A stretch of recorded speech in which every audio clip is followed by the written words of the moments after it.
name is Judith Gosling, and I am the Team and Partnership Manager for the Extended Domestic Abuse Team at Children's Services in Leicestershire. And I won't say too much about what we do because I'm going to share some of that information a little bit later on in the morning.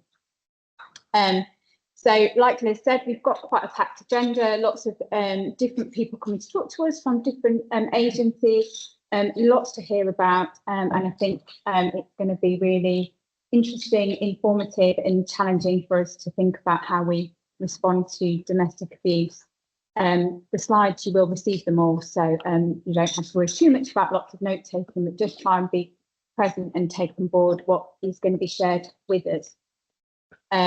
Just as a bit of a health warning, obviously we're talking about a really sensitive topic. There might be lots of examples shared, things that prompt us to think about personal experiences, families that we've worked with. So just kind of take whatever time you need, look after yourself, grab a drink, step outside if you need to, talk to friends and colleagues, and just sort of be mindful to look after yourselves with some of the topics that we're talking about today.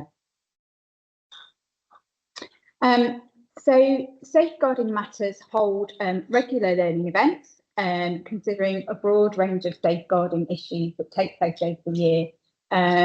But actually, one of the common themes that's come up as part of their work, a part of the learning experiences over the last sort of year or so is how far-reaching domestic abuse is, how it sort of touches all areas of society, how it impacts on all different safeguarding concerns, and is sort of a feature of lots of different elements of learning that have come up.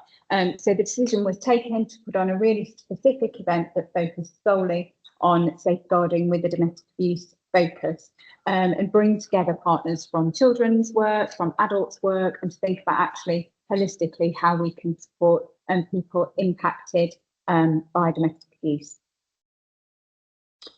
In addition to that, the Office of National Statistics has updated their crime survey recently, which is great for those of us that like statistics, because actually the domestic abuse statistics were quite out of date. So having that up-to-date research is really great.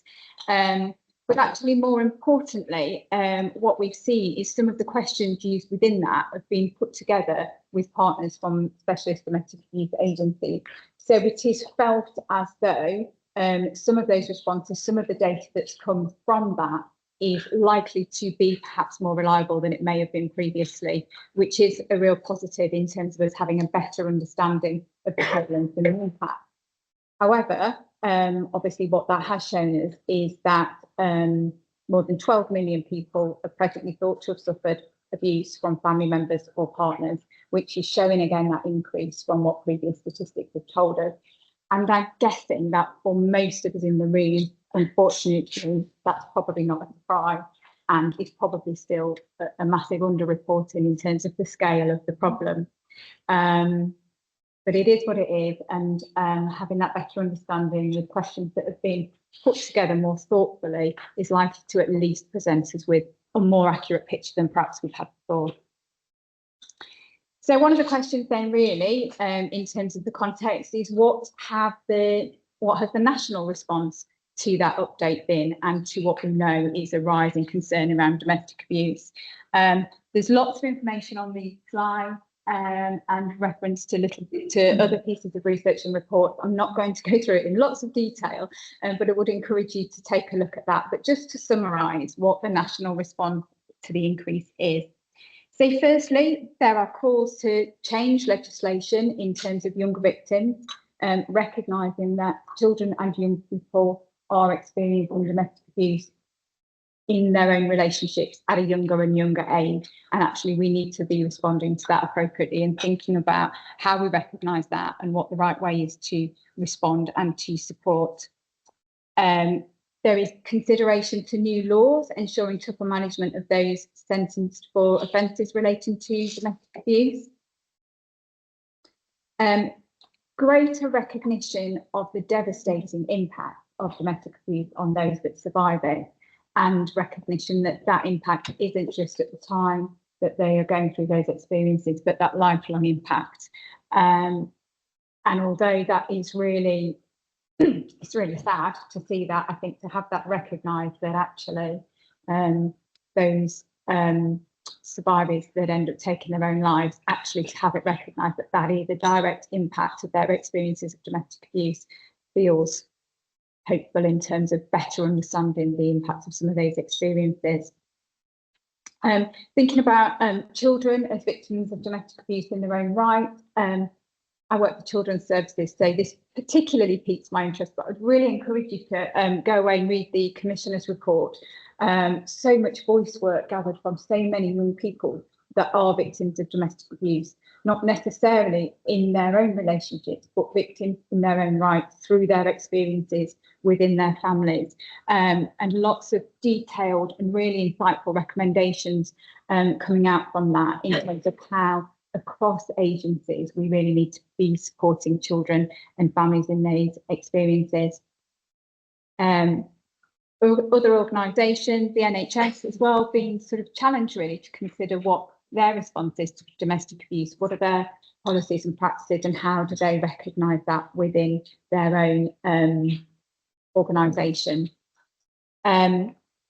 So nationally, there is a drive to really try and think about what the response is. And these slides, which have been put together for us by the Safeguarding Partnership, have shown that. What is clear is that a holistic response is needed. And that's why we are here today, to reflect on what our local response is, to reflect on what our organisational response is, and to consider what our personal response will be. So those are some of the things really to think about as we progress through the rest of the morning. I'm going to hand over to Tammy. Right. Tammy on it's really nice to be here, and thank you for the invitation for us to come along. Today I'm going to be talking about the domestic abuse and sexual violence services across Leicester, Leicestershire and Rutland. I'm the operational manager for one of the services at Living Without Abuse. So the services, the service system we call it, covers Leicester, Leicestershire and Rutland, and the organisations that are involved to deliver the services across those areas are Friva, Women's Aid, Panaga and Living Without Abuse. I think it's next slide now, please, Elizabeth. The different organisations stand alone and they're separate organisations, but we all work together to deliver what we call the service system. So we're all responsible for different elements of the services that we deliver. So I'm going to talk through all the different services and how you can, a little bit about them and how you can refer into those services. So the service system in a nutshell looks a bit like this. We've got sort of one main front door, the referral pathway through, which is the helpline and engagement service. And service users and their families and professionals can call into the helpline and engagement service and get information and advice, and they can be assessed for the second tier services. So the second tier services are listed along the bottom. We've got the domestic abuse locality service, which is the community-based service, the sexual violence services, the perpetrator programme, and so on. I'm going to talk through them in a bit more detail later on, but we do consider as well, when we're looking at assessing people for what services are right for them, we do consider wider support services, as many of you are in the room today, and we'll consider other services outside of the service system that might be appropriate to meet the needs of the service users that have come through. Next slide, please. I know there's a lot on these slides. I'm not going to talk through everything on there, but obviously they are available after. I'm just going to talk through the main points. So the helpline and engagement service covers Leicester, Leicestershire and Rutland, and it's delivered by Friva. As I've said, it's the main access point for victims of domestic abuse and sexual violence across Leicester, Leicestershire and Rutland. Helpline are open 8 till 8, Monday to Friday, and 10 till 4 on weekends and bank holidays. And when somebody calls into the helpline, they'll be offered support and advice around their situation. They'll be offered options and information around their rights. Some immediate needs may be met and risk will be managed.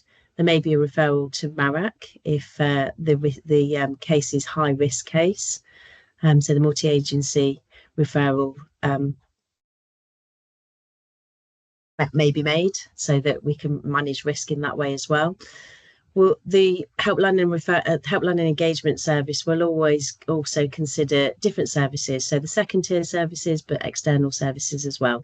So they'll have a conversation with the service user or the professional that's calling in about what might be the best way forward, and what the service user obviously wants. Helpline and engagement also represent at MARAC. They also support the courts as well. They may refer on to safe accommodation services, and then they'll consider all the second tier services as well. So helpline engagement service is very, very busy. Professionals call in as well as individuals, and there's a lot of assessments and risk management at that point.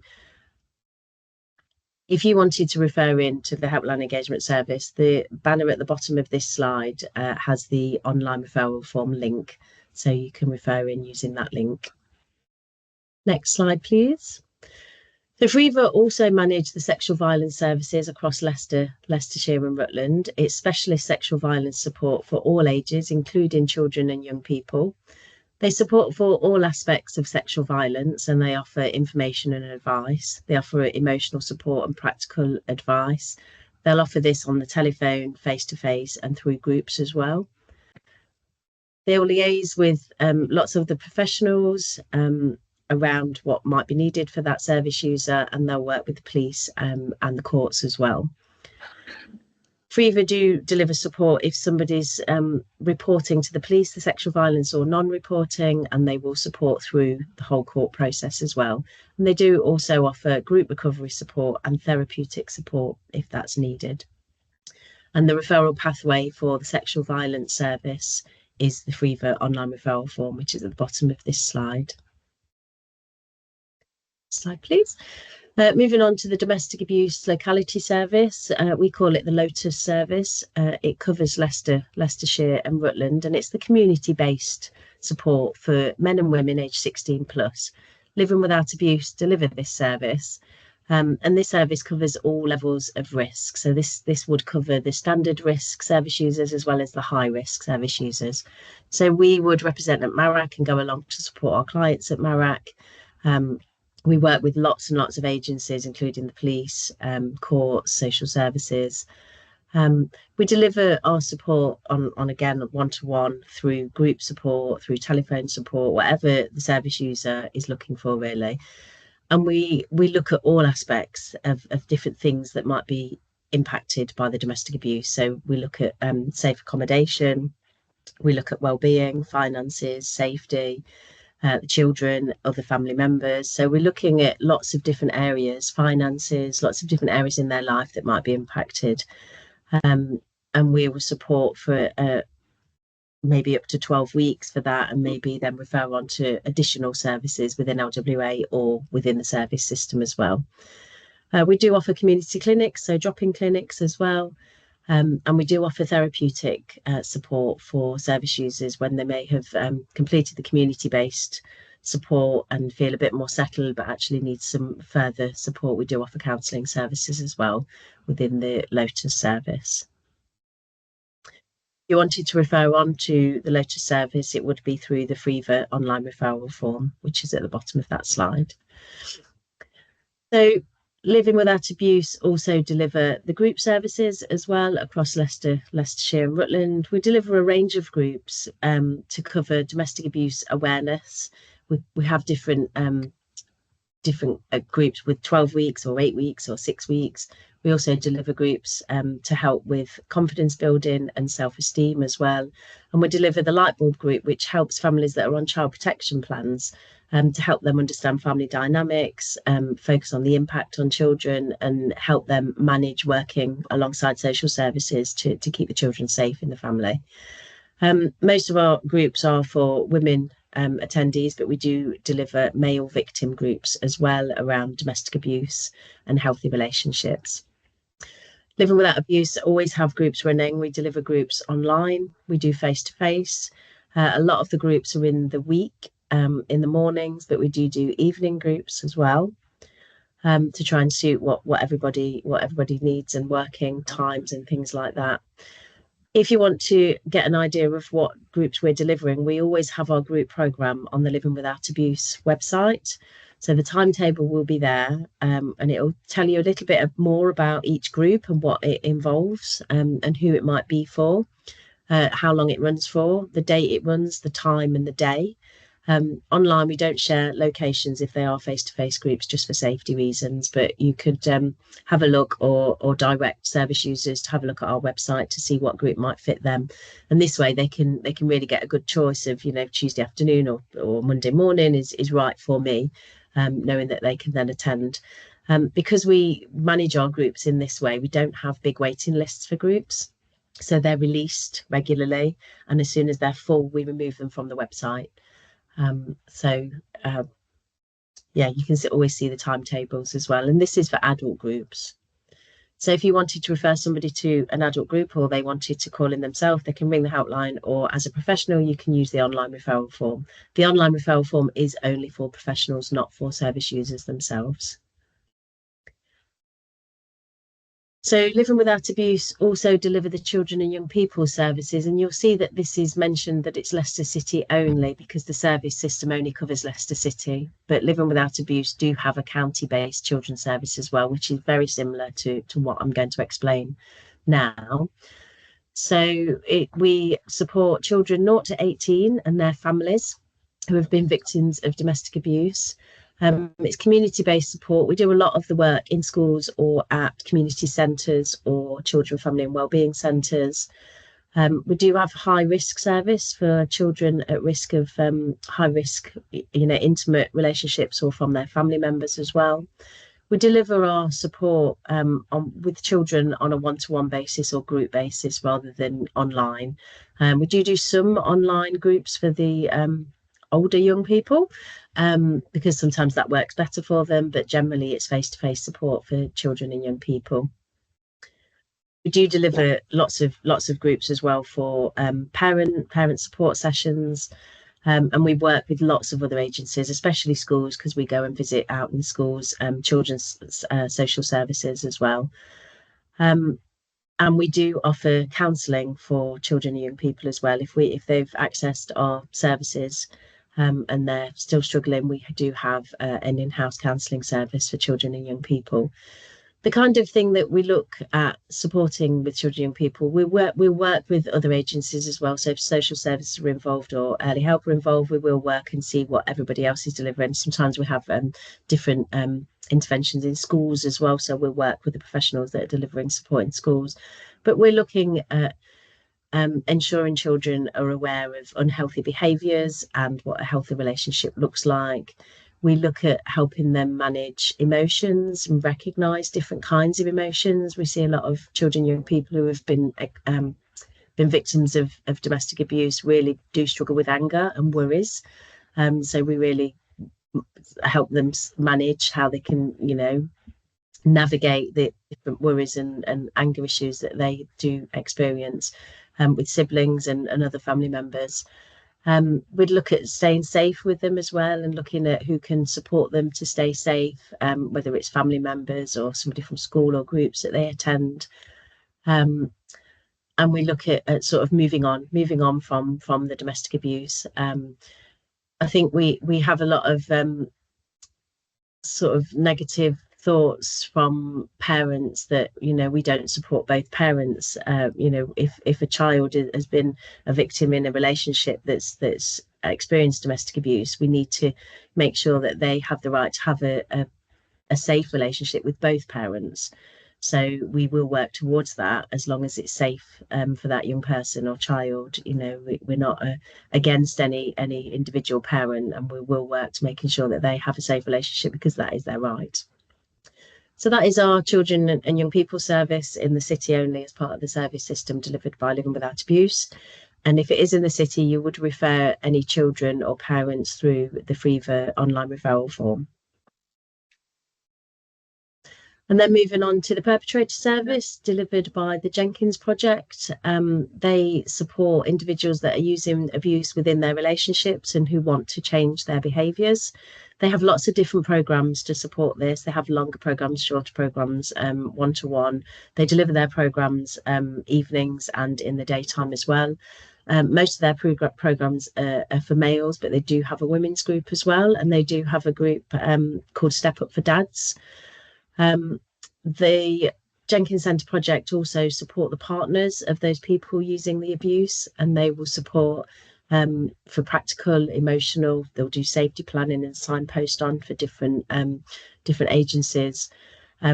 If you wanted to refer on to the Jenkins Centre, you can use their online referral form and refer direct into the Jenkins Centre. If you've had that conversation with somebody and they want to change their behaviour, you can refer using the online referral form, which is at the bottom of this slide. Next slide, please.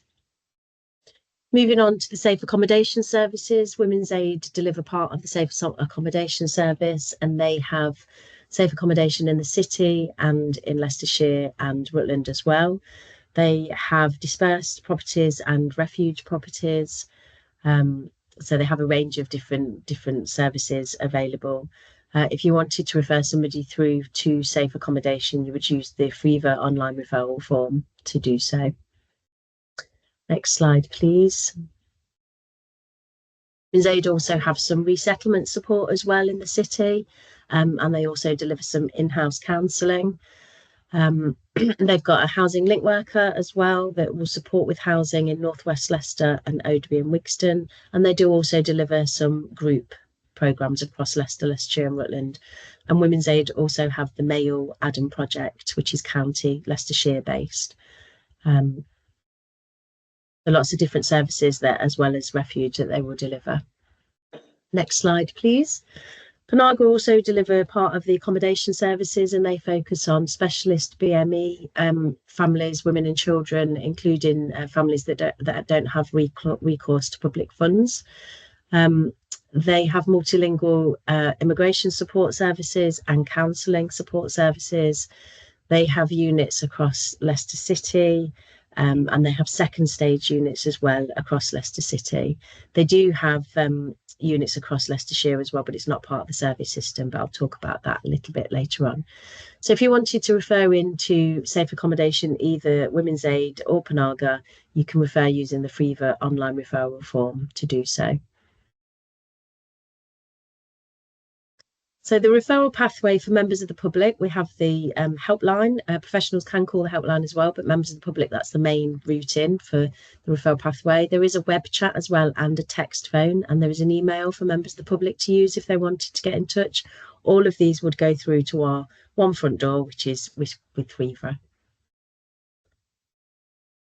And then the referral pathway for professionals, the primary route is the online referral form, as I've talked through many of the slides. There is a secure email address and a non-secure email address as well. And this slide does outline that if you're part of housing or the police, you are able to refer direct into refuge services with Wall or Panaga. And you can use their websites. There's an online referral form on their websites to refer direct in. So if it's out of hours of the helpline, you've got somebody who needs housing and you are within the housing or police, you can refer direct in. But all of the referrals would go through Freeva online referral form. Next slide. So I've mentioned a bit, the slides I've talked through are part of the commissioned service system. So some will cover Leicester, Leicestershire and Rutland, some will cover just Leicester City or Leicestershire.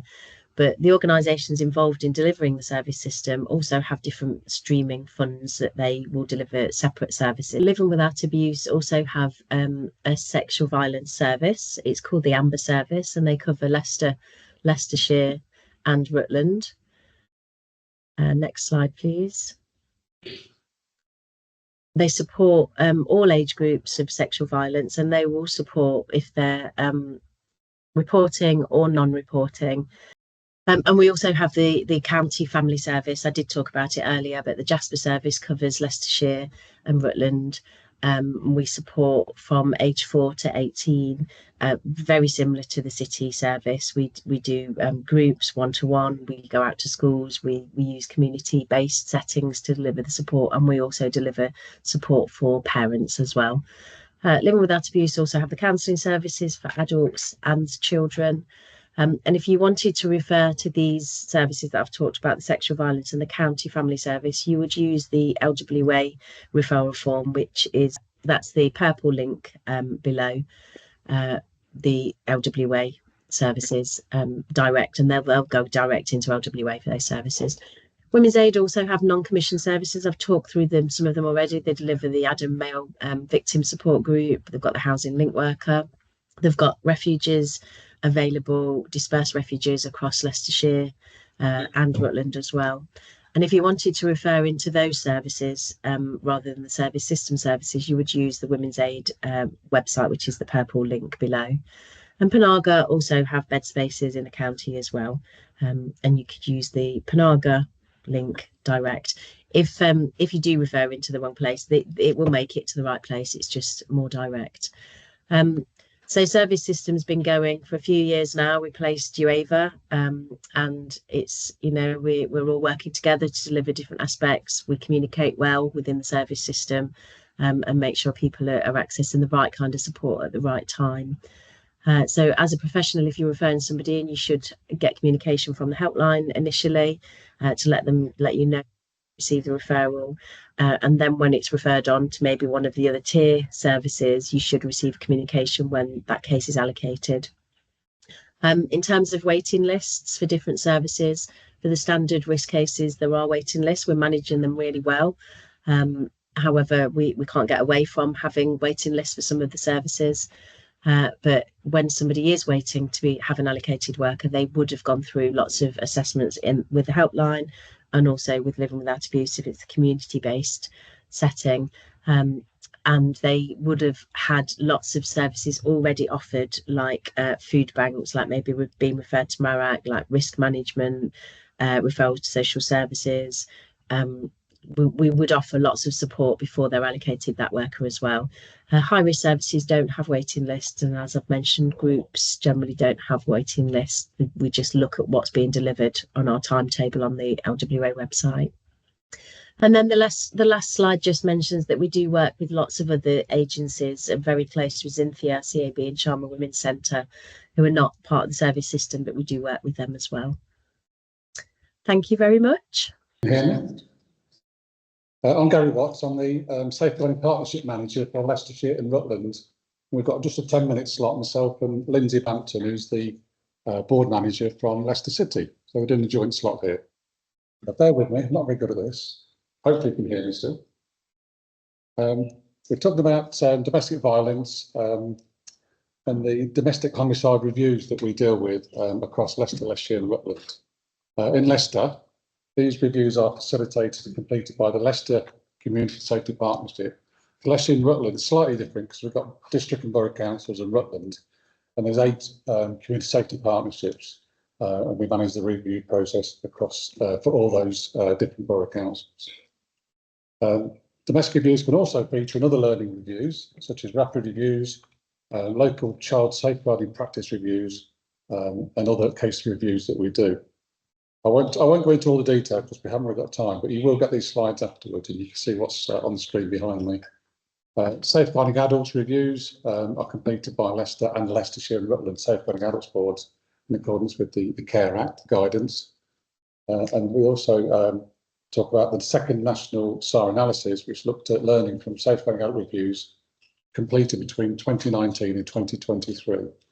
And overall SARs were focusing on domestic abuse, which have increased from 10% to 16%. So there is a rise in those issues. The new terminology that's going to be coming out and started to be used is domestic abuse related death review. So instead of DHRs, people are saying DARDAs. So it's just a shortening, abbreviation. The current guidance has been reviewed. There was a consultation, but there's been a delay on publishing those, that new guidance, so we're waiting for that to happen.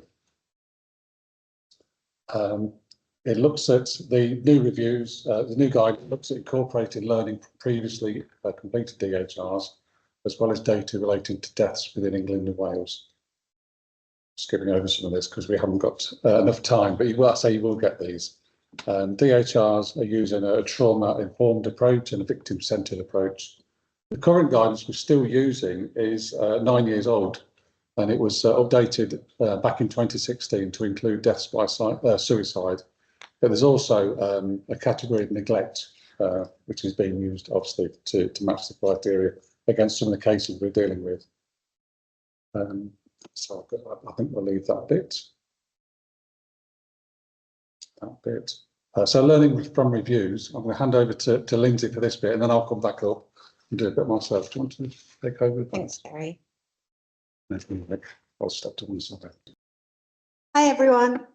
So yes, when we look at rapid reviews, which is what I'll be talking about, local authorities need to notify that there's a national panel when a child has died or been seriously harmed, and abuse or neglect is known or suspected. And we do these. Last year we did 6, the year before we did 3, this year I think we've done 6. So we don't do lots every year, but we do some, and there's been some repeat learning that I want to talk to you about. There's 2 things, coercive reproduction, also known as reproductive coercion, and also increased risk when separation occurs. Okay, so in 2022, we undertook a rapid review that involved a woman experiencing abuse from her husband, and the couple had 5 children under the age of 8. And this, along with inconsistency around contraception, led to the review members to question whether the woman might have been experiencing coercive reproduction. This, for me and for some other of the group members in the room, was the first time we'd heard the term. Then in one of our 2003 reviews, it emerged that the victim of domestic abuse had informed authorities that she believed her partner had been trying to get her pregnant in order that it might compel her to stay with him. Contrary to the parents in our previous review, this couple had 1 child together, and the presence of coercive reproduction was not something that appeared to have been considered by agencies working with the family. Since these reviews took place, the Safeguarding Children Partnership has been promoting awareness of coercive reproduction across the partnership. Coercive reproduction is related to behaviour that interferes with contraception use and pregnancy with a view to maintaining power and control in a relationship. And the most common forms of coercive reproduction, also known as reproductive coercion, include sabotage of contraception methods, pregnancy coercion, and pregnancy pressure. So last year we undertook a large survey, some of you may have completed it, of frontline practitioners and managers to see, amongst other things, how much do people know about coercive reproduction, who's heard of it. 11% of respondents had heard of it, which is one of our lower things that people had heard of. So whilst we've been trying for a couple of years to let everyone know about it, it's still not widely known as a term. So we're trying to promote it in all of domestic abuse training we do. And if you attend any of our coercive control training, then it will be mentioned there. So it's just a tiny part of what is a much wider part of coercive control, but it is something just to be aware of. It's not that easy to identify, but if you know about it in the back of your mind, then there might be the odd occasion where you can be aware that that's what's happening. So whilst only 11% of staff were aware of the term, encouragingly, of those who had attended the local training, 94% found it fairly useful or very useful. I'm going to skip the next bit because there is a BBC report, and we'll put the link on the slides, which gives you a bit of a story of a woman who had experienced coercive reproduction. And essentially what she was saying was, he was using it. I said I'll skip it, but I'll just do a brief overview of it. But she said essentially every time I said I wanted to go to work or I mentioned getting a job, I wasn't allowed to take my pill. Her partner was physically, emotionally and sexually abusive towards her as well. But he was using pregnancy as a way of controlling her. So we'll put a link in the slides for that report so you can read more on it. What the lady in the report was saying is she wants health professionals and authorities to be more aware of this type of abuse, which is a form of coercive control. And that's what we'd like to. So that's why we've shared that with you today. And the second repeat learning is increased risk when separation occurs. So in our 2 reviews, there had been a history of domestic abuse with a family when the mother, who was the victim survivor of domestic abuse, had separated from the father, who was the perpetrator of domestic abuse. It was deemed to be a safety factor for the child when they separated. In both our reviews, this was the case, even though the child remained living with the domestic abuse perpetrator. There did not appear to be a recognition that separation can be a particularly dangerous time. 41% of women killed by a male partner or former partner in England, Wales and Northern Ireland in 2018 had separated or taken steps to separate from them. In 2004, the deaths of 29 children who were killed as a consequence of contact arrangements between 1994 and 2004 in England and Wales were reviewed. And in 5 cases, the killings appeared to have been conceptualised as a form of revenge on the children's mother. Children can be directly or indirectly killed as part of a murder-suicide plan directed against family. Whilst there's a reasonable amount of evidence about the increased risk of adult victims and survivors post-separation, there's not a huge amount of research that talks about risk to children, which is probably why we don't think of it as much. One publication we found looks at coercive control continuing to harm children post-separation. It notes that to maintain control and punish ex-partners, perpetrators can manipulate both children and professionals.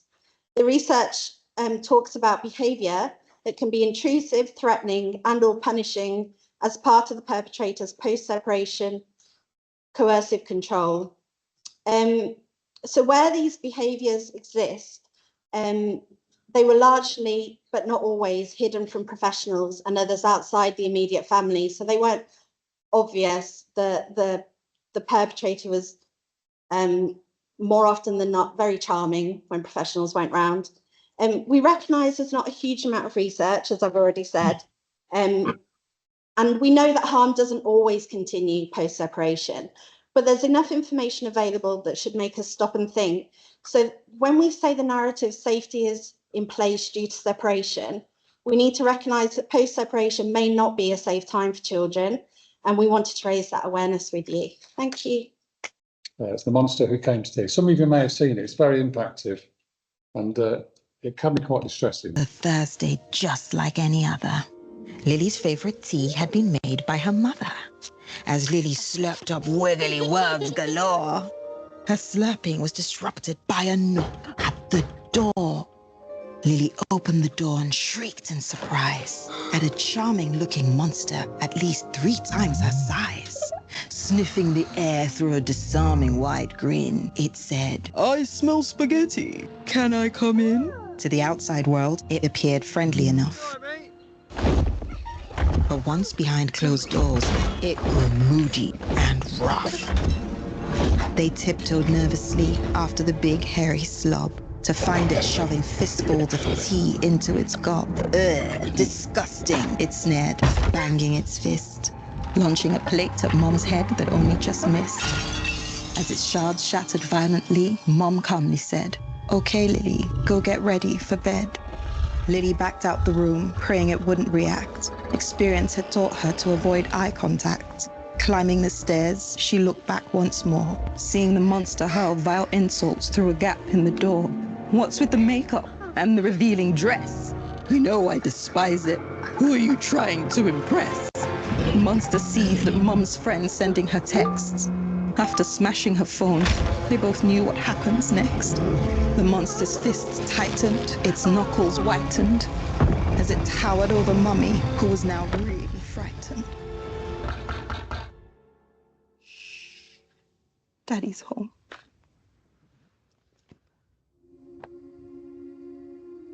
Just stay in bed, okay? I'll catch you later. Domestic abuse impacts women and children, but government funding doesn't fully protect them. Speak up to help rewrite their stories. Hand over to Tiernan and Welsh now. Thank you. It's chilling stuff, isn't it? Good morning, everybody. My name is Tiernan Welsh. I'm the service manager here in Leicester, and I'm privileged and lucky enough to manage the family therapy service. It's an educare service that incorporates multi-systemic therapy, functional family therapy, and family group conferencing. It is understandable and it is of course appreciated that we do a lot of work with sufferers of domestic violence, including those children who have been within those families that have experienced it. I think it's realistic to assume that, you know, I'm talking to peers I'm talking to people kind of who understand. I'm talking to people kind of who have first-hand experience of working with families who may have had these kind of experiences. But there is a tendency and a pathology to think of domestic violence as something that happens between the parents within homes without real recognition of the impact that that can have on the children. Certainly with the families that we work in, they would say they don't see it. They don't know what's happening. And I think that video really demonstrated really well the real impact of what that could be. But somebody much smarter than me said that not all scars are visible. And sometimes the deepest scars are on the smallest and most vulnerable victims.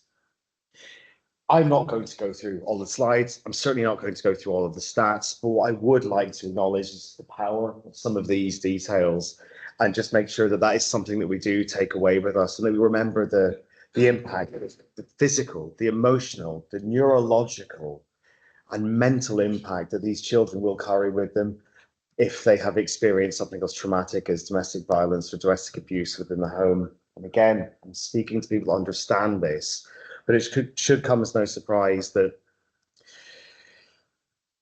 often, and again, some children will have experienced traumatic events without going on to experience traumatic symptoms. But what we do see is in the vast majority, we do see evidence of symptoms of trauma in a lot of the families. And that's why children who have lived in these conditions will often have to learn to operate with a fight, flight, or freeze way of thinking or way of behaving. And this impacts, as you know, how you build relationships. This impacts how you form relationships and your attachments and the way that you respond to the people that you see around you. So when we meet young adults, when we meet children, when we meet adults themselves, and we say, you know, they're difficult, they're challenging, they're emotionally dysregulated, are we really understanding the impact of what could have caused that at base? Are we just seeing them as a product of what they have experienced? And that is the importance of trauma-informed practice. And again, this is something that has been spoken about very eloquently already and will be spoken about further, but it's something I would like to touch on. But the impact on development is absolutely massive. I think that we all know the phrase, don't we? The children are like sponges, but children are, I suppose, like sponges. But I don't think I like the analogy. Sponge always bounces back, doesn't it? A sponge is something that is spongy, but we use it because it absorbs everything. A child will absorb everything. My child mimics me. My child uses the language that I use. My child referred to a wasp with an expletive last week because he'd heard me do it. But a child is more like clay, that they are molded and they are sculpted by the surroundings that are around them. But clay hardens and clay can grow rigid, unlike a sponge. And I think that it's really important that we acknowledge the impact on brain development. And there are huge amounts of research into this that I think this slide touches on better than I possibly could. When we talk about a trauma-informed approach, and again, I think that we all know what I mean by a trauma-informed approach. There are guiding tenets of this, but a trauma-informed approach isn't just using tenets, which I think are on these slides: safety, trustworthiness, transparency, peer support. I'm not glossing over them. They're really very important for us all to consider. But we need to consider, if we are being trauma-informed, all the way from how we answer the phone to somebody, how we speak to somebody, how we deal with our frustrations, right the way through how we write about a child now that they might read in 20 years' time and how that could impact them. And that's something that I take really seriously and encourage all of my team to take really seriously. It isn't just about the here and now. It's about the impact and the longevity of the things that we are doing. And I just encourage you, when you're thinking, I'm very trauma informed, and I hear this all the time, but then in the same breath, I will hear people berate families. I will hear staff being rude to them. I will hear unspeakable comments being made in privacy. But I think, how trauma-informed are you really? And that's the importance of very, very good peer support and reflection, which is one of the underpinning tenets. I've mentioned my role is I'm service manager of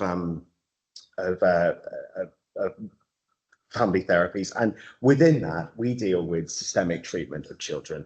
And I think that that's really important, that when we are dealing with domestic violence, we don't just see the domestic violence, we don't just see the victim, we don't just see the perpetrator. I know that those terms are being revised and so on, but they are the ones that I've been comfortable with, are the ones that I've heard, are the ones that are seen to be social norms and accepted. But we all have to work with the ecology around them, and think, if you can, for a moment, like,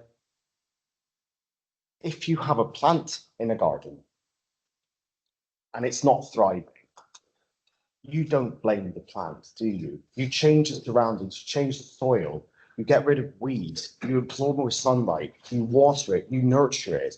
And that is a guiding tenet and belief of systemic therapy, is how do we change the system that is around the child, rather than asking to change the child. And I don't think anyone here would do that, but the amount of times I hear, and the amount of families that say to me, or the amount of schools that speak to me and say, this child is really problematic. Ask yourself why. I think that I've covered a lot of like how systemic therapy supports healing, but we do this through a wide, holistic, family-led approach that encourages the whole family to go through that process of healing together and encourages collective accountability for that child. I chose not to speak to you about what I do today and what my teams do. I chose to talk about the reasons why we do it. If you are interested, my name's Tiernan Welsh.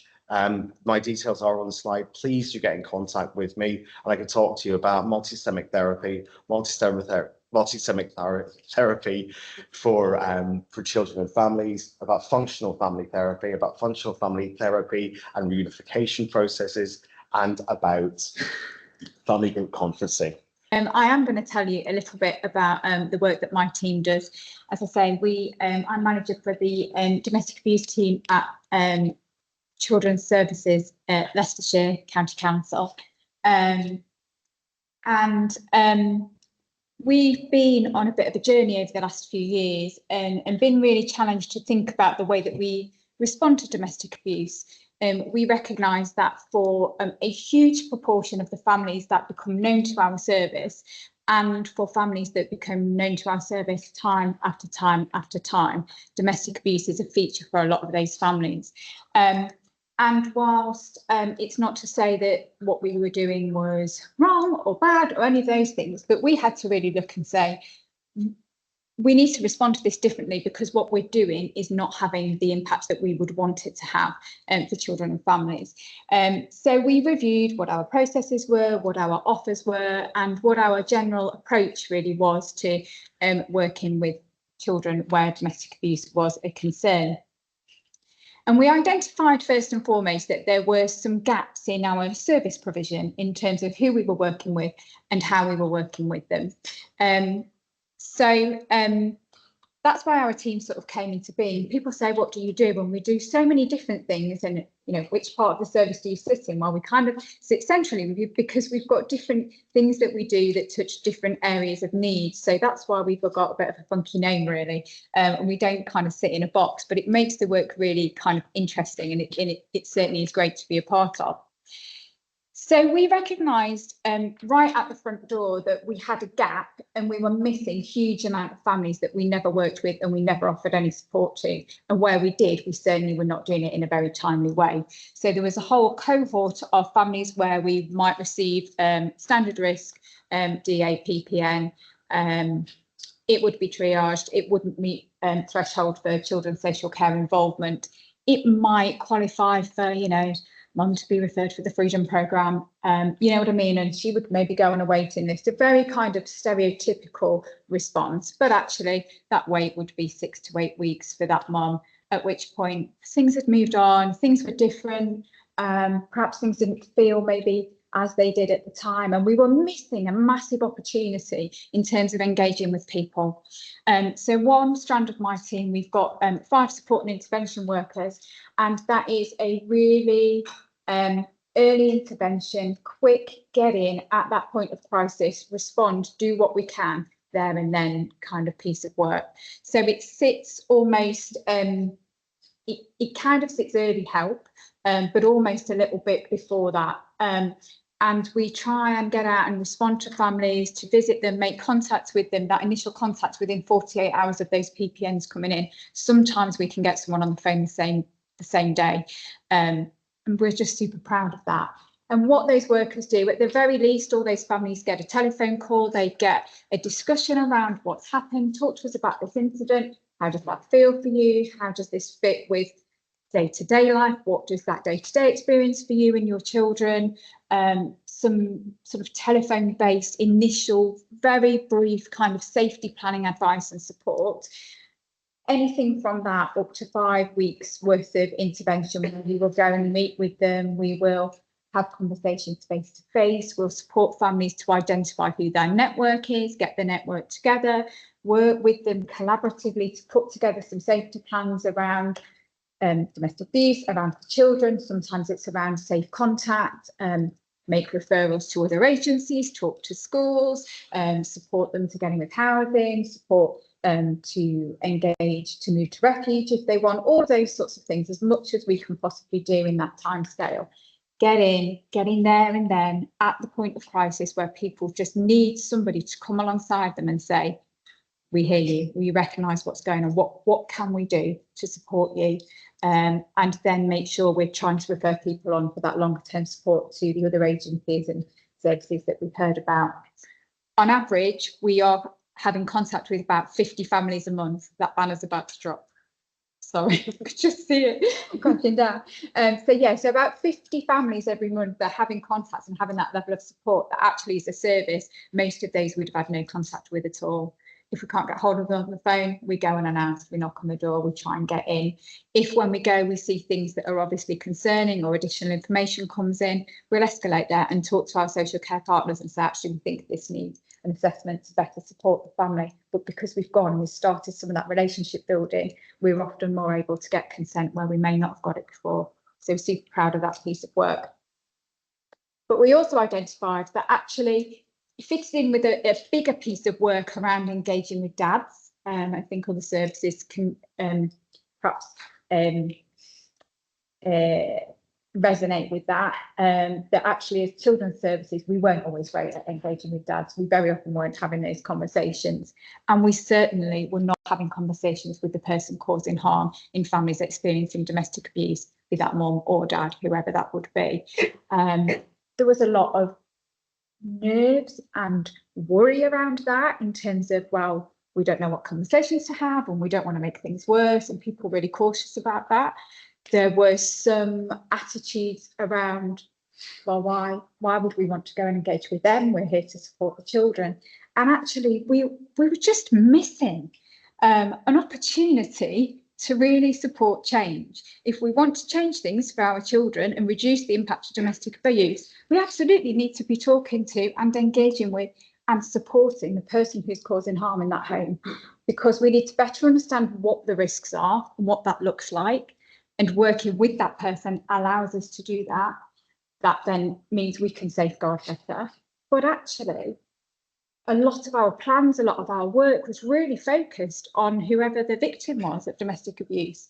If we're talking stereotypically, we would have child protection plans that says, mum needs to make sure dad doesn't come in the house, mum needs to make sure that she's taking the children to school, mum needs to make sure that she's calling the police, and very focused on what the victim of abuse was having to do to safeguard, all the responsibility on them and none on the person that is identified to be the person causing harm.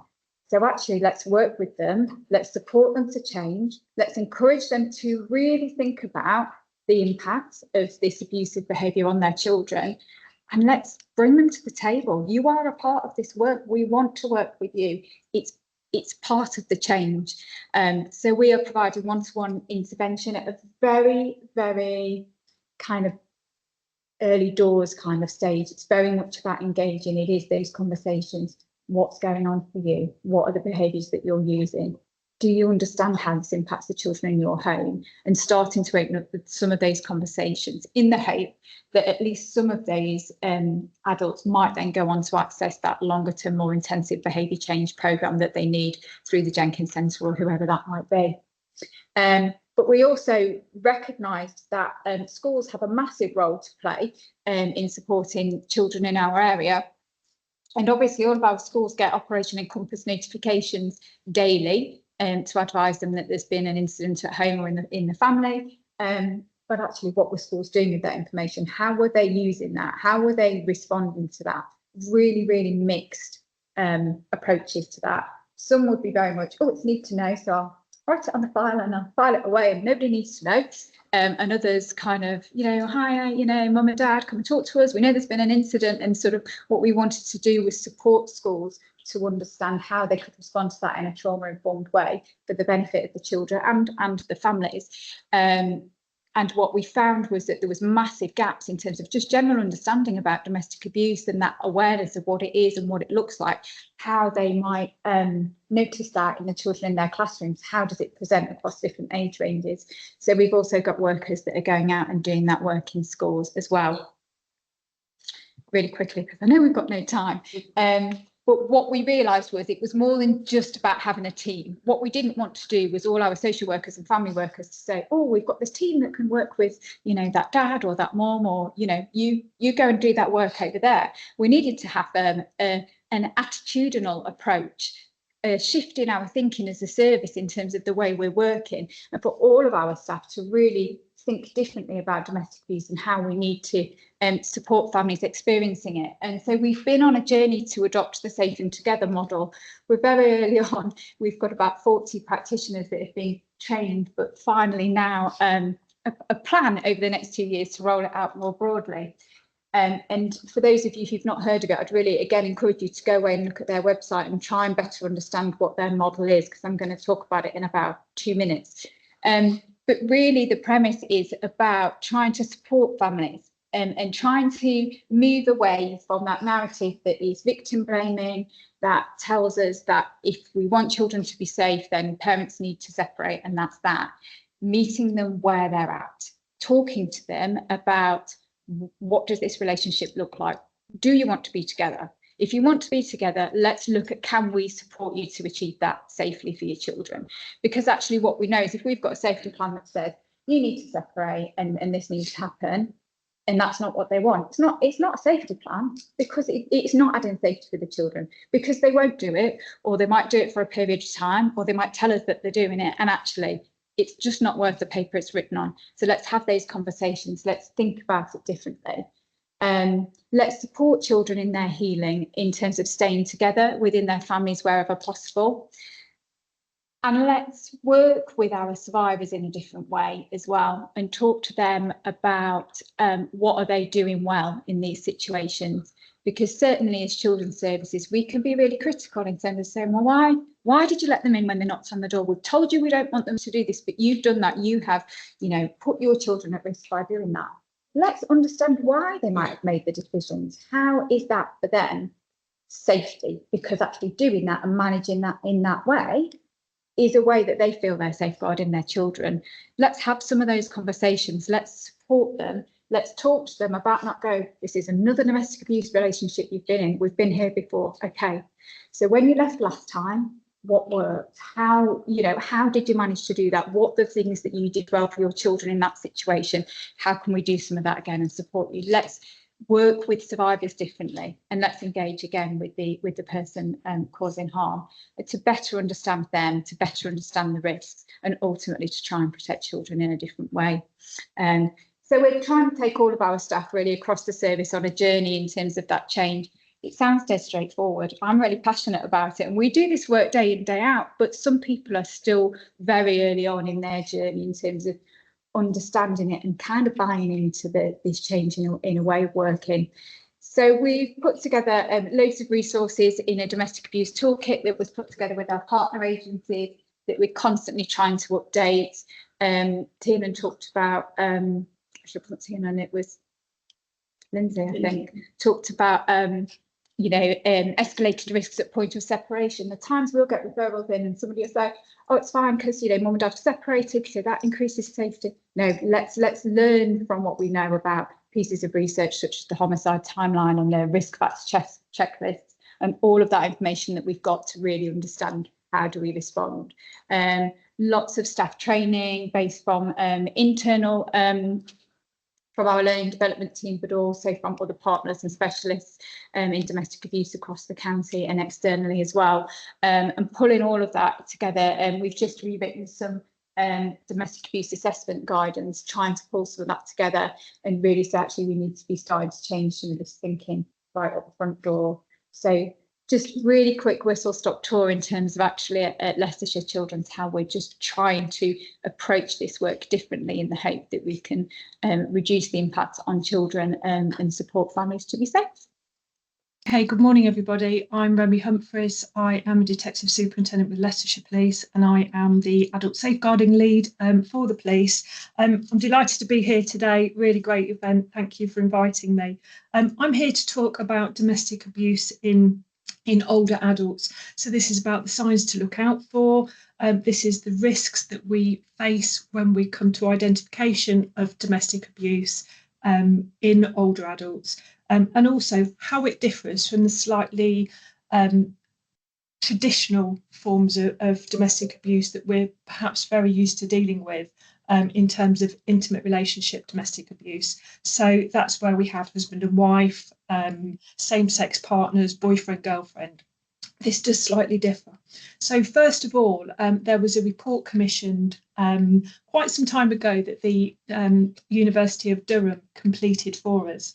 And they basically fed back some findings to us that will help frontline staff deal with domestic abuse, we hope, as we move forward. And I chair a group that it's a task and finish group that makes sure that we're all on track to looking at those recommendations. Okay, so the first slide here that we have is some of the key findings. And it won't surprise anybody in the room or online today to recognise that women are the more likely victims. We know that that is the profile right across domestic abuse at all ages. And obviously with the report looked at the over 60s. However, what was quite surprising, but is certainly playing out now across some of the domestic homicides that that we've had in Leicestershire over the last sort of couple of years, is that more widely than expected, sons and grandsons are the perpetrator. We also, or the report rather, also found that financial and physical abuse were the most prevalent types of offences, or the most prevalent types of abuse rather, that the perpetrator would use.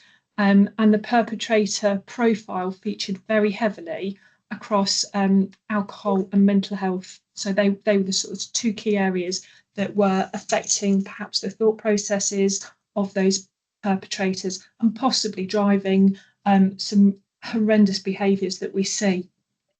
What the report also said is that it was we know that it's a natural instinct of a domestic abuse survivor to perhaps protect the perpetrator for lots of different reasons, whether it's because they're financially reliant, whether it's because they've got children, whether it's lots of different things. But what we will note certainly across domestic abuse in older adults is because of the perpetrator and the links to the victim, namely often sons and grandsons, the natural instinct of the victim is to minimise even more. I know everybody in the room and online today will have experienced victims and survivors minimising for lots of different reasons, but what the university findings showed is that they were perhaps more likely to do it. And so that's just something to bear in mind when we have face-to-face contact with some of these victims, that they are likely to try and hide what is happening even more so. If we could have the next slide then, please, Gary, that's great, thank you. So the key findings then of the agency was that there is a little bit of a fear around DASH. So we're quite used to dealing or using the DASH risk assessment, which is a really useful tool, quite used to using it in those traditional intimate relationships. But it can be quite difficult. There can be some really awkward questions that have to be asked of particularly older adults. And as a result, we don't necessarily even use it at all. And that effectively leads to either an incorrect score or no score at all. That's really, really difficult. for professionals to assess exactly what the risk looks like. We know that the current DASH questions are very much aimed at people that are in intimate relationships, and not necessarily the stereotypical that we see here, the mums and sons relationship. So again, it can be really awkward. The DASH risk assessment isn't necessarily designed for this. It's about us as professionals making sure that we really think outside the box and try and recognise what the warning signs might be. I will never say that DASH isn't a good tool. I think it could probably be brought up to date a little bit more, but I think we just need to bear in mind that when suspecting that there may be older adult abuse at risk at play here, then we just need to, like I say, think outside the box a little bit. So what the report effectively said is that as a collective set of agencies and safeguarding professionals, we are poorly equipped to respond to and therefore protect older adults subject to DA. However, what I would say is let's just take a moment in this room today to celebrate some of the brilliant work that we've done across our communities, and that's right across the communities, the people that we've safeguarded, the people that we've protected, the families that we've supported, and the care that we've given for those people day after day after day. So, you know, I'm not going to ask for a round of applause, but I would give a round of applause to everybody in here, because it's thanks to all of those efforts that we've protected some really, really vulnerable people and safeguarded them from true harm. However, I think what the report points us towards doing is just continual improvement, really, and making sure that we understand and we recognise that there are sections of our society who might not be getting the same level of service as others, because as a set of agencies, we don't always understand the issues, we don't necessarily ask the right questions, our training may not be quite right, our processes may not be right, and often we're dealing with some very, very hard to reach communities who we know may minimise. If I could go to the next slide then, please. Thank you.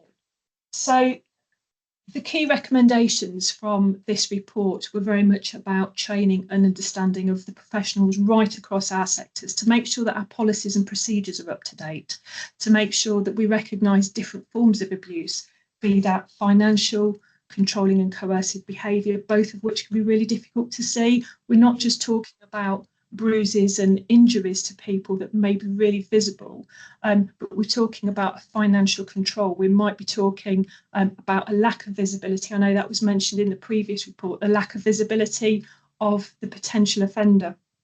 The report suggested that we need to make sure that all of our professionals understand the Mental Capacity Act, and I know there's loads and loads of work across the partnerships to make sure that we do that. But likewise, it questioned, do we have the right processes in place in relation to our strategy discussions? Do these take place and are they fit for purpose? And then one of the big things here, particularly when it comes to things like sexual abuse, which we know happens, can be a really awkward question to ask, especially of older adults, especially if it's about their children, perhaps. Are you being sexually abused by your son? Is a really, really difficult question to ask. It can be embarrassing, it can be awkward, but I think as professionals, we need to give each other confidence to overcome that and make sure that we are asking those right questions, because the only time when we're truly going to be able to safeguard people and protect them from the harm that they face each day is if we can ask those questions. That's not my saying that all older adults that are subject to domestic abuse are being assaulted by their sons and grandsons. That's not me saying that they're all being sexually abused, absolutely not. But we need to look at the whole range, whether it's mental abuse, whether it's financial, CCB, or indeed sexual and physical harm. Okay, next slide then, please. So what do we need to do then? We need to make sure that we're having honest conversations with victims as we go out to them, make sure that we listen to the families and make sure that the families are aware of the different types of abuse, because some people won't be aware that controlling and coercive behaviour, for example, could be prevalent within a family. We need to make sure that we listen to what families and victims are telling us, because often they'll tell you something without really telling you or without recognising that they're telling you. So it's having that inquiring mind. For example, if a child is saying, or an older child even, certainly when it comes to elder abuse, if a family member, an adult child, is saying, well, dad died and mum's been left quite a bit of money, for example, but my brother doesn't really tell us what's happening to the money. Might not be telling you about abuse per se, but it's just those little signs to look out for. We've already spoken quite a bit about the uncomfortableness of some of these questions, especially to our elders, to our more senior in society.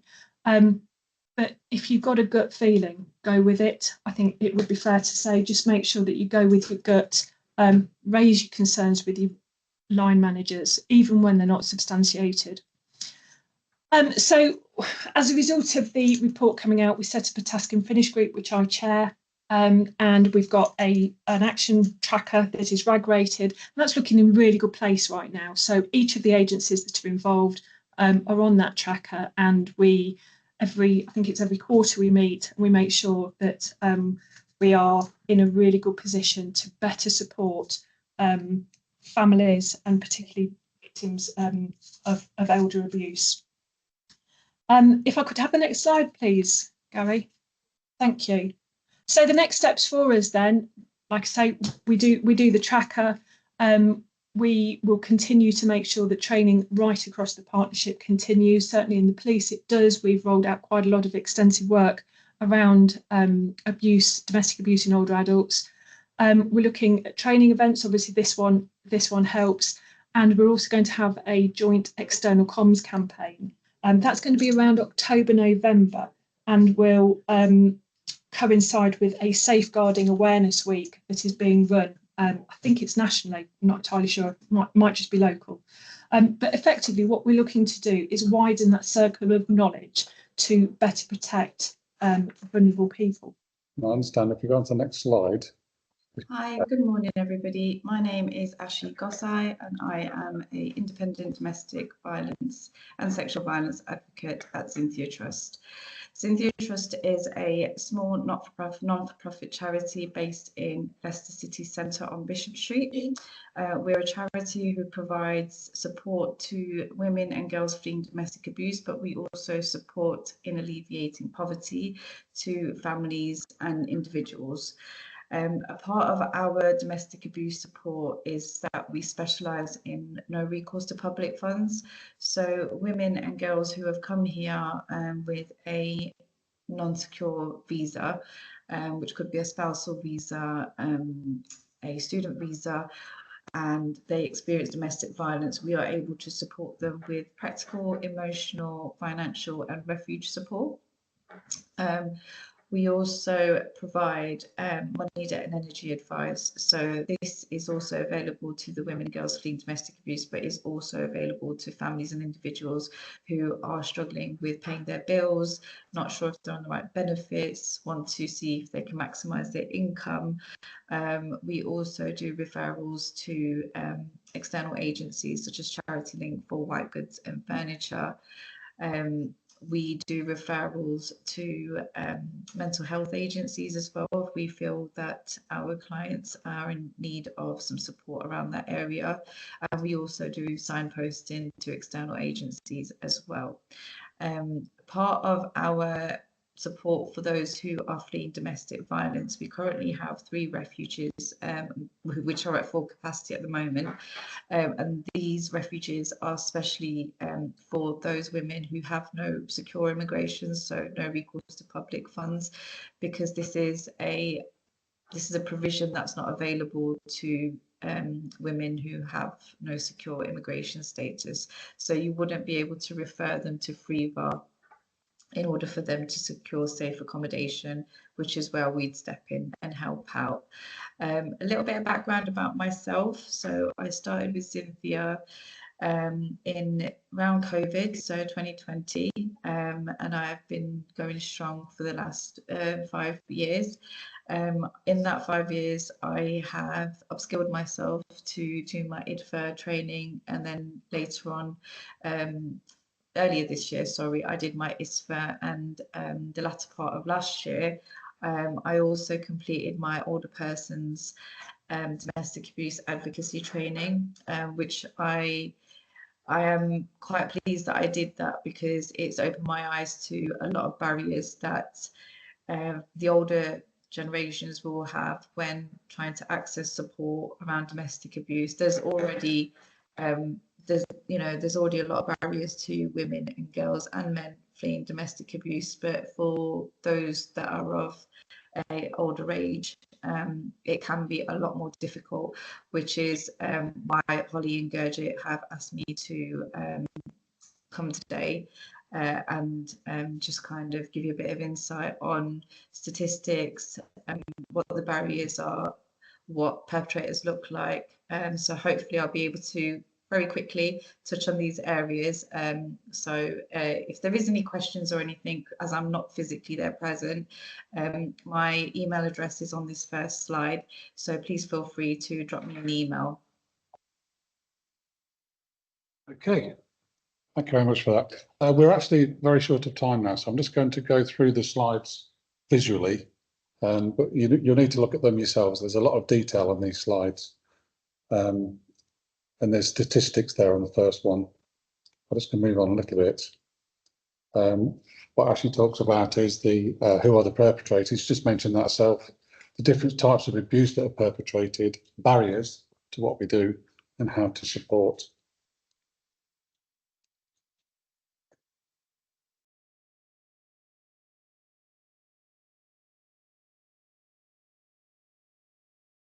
Who is or are the perpetrators? The perpetrators of abuse, when focused on older victims, vary and can include intimate partners, family members, such as grown-up children, grandchildren, siblings, as well as friends, neighbours and carers. So it's all a variety of people.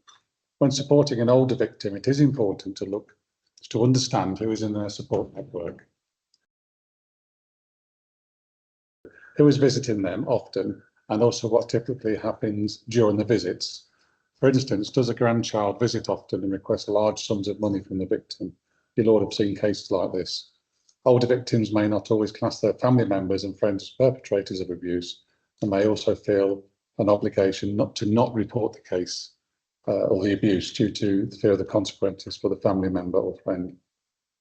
The different types of abuse, again, as we talked about, physical abuse, psychological abuse, financial abuse and sexual abuse.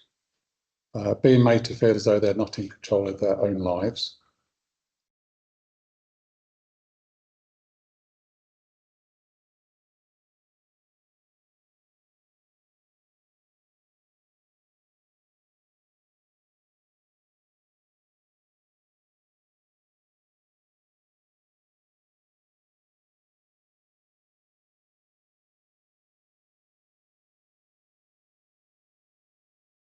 Barriers, physical and mental health issues, language and communication, financial, housing and cultural beliefs.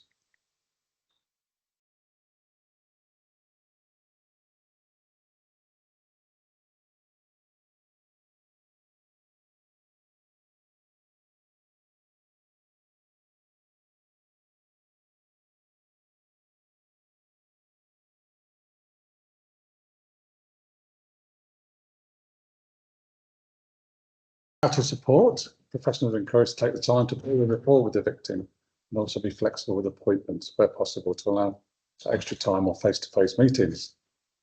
Try and see the victim alone where possible, creating a safe environment where they may feel able to open up with the perpetrator being present.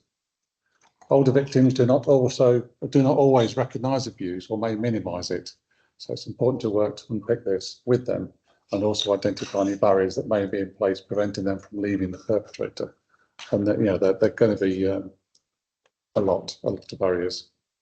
How to support, remain open-minded, ensure the victim survivor feels in control, and be aware that all other organisations and of other organisations, and to work collaboratively with them. Let's move on. How to support still. Communicate properly and clearly with older victims to avoid using jargon, and instead opt for language they feel comfortable with.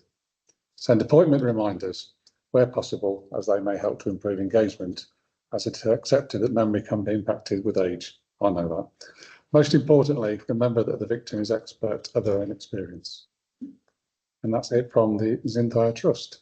So thank you very much. As Ashley said, referrals to Zinthia Trust for older victims of domestic abuse can be made via the phone number, her email, this email for Zinthia Trust, and the website.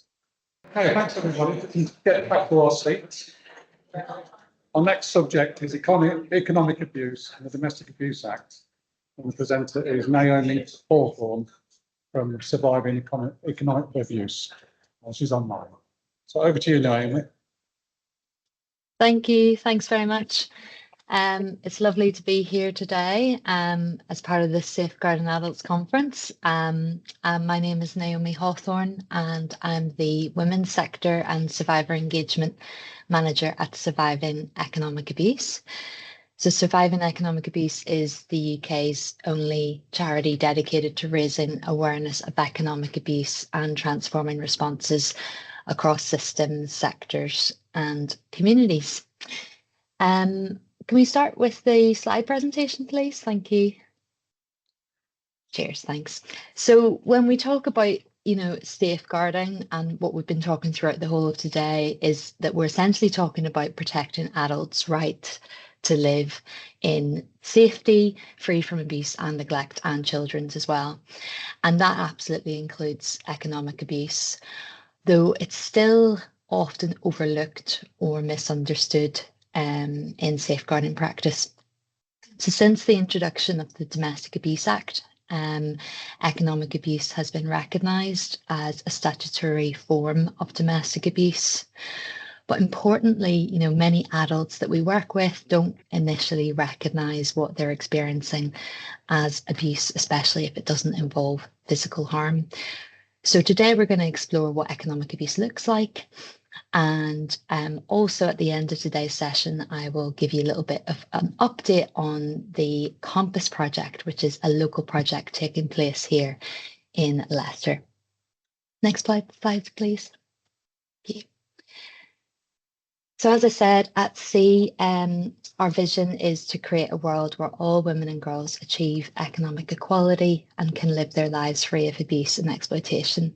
And while anyone can experience economic abuse, we focus on women and girls because they're disproportionately affected, and because male perpetrated abuse is rooted in gender inequality and part of the wider issue of violence against women and girls.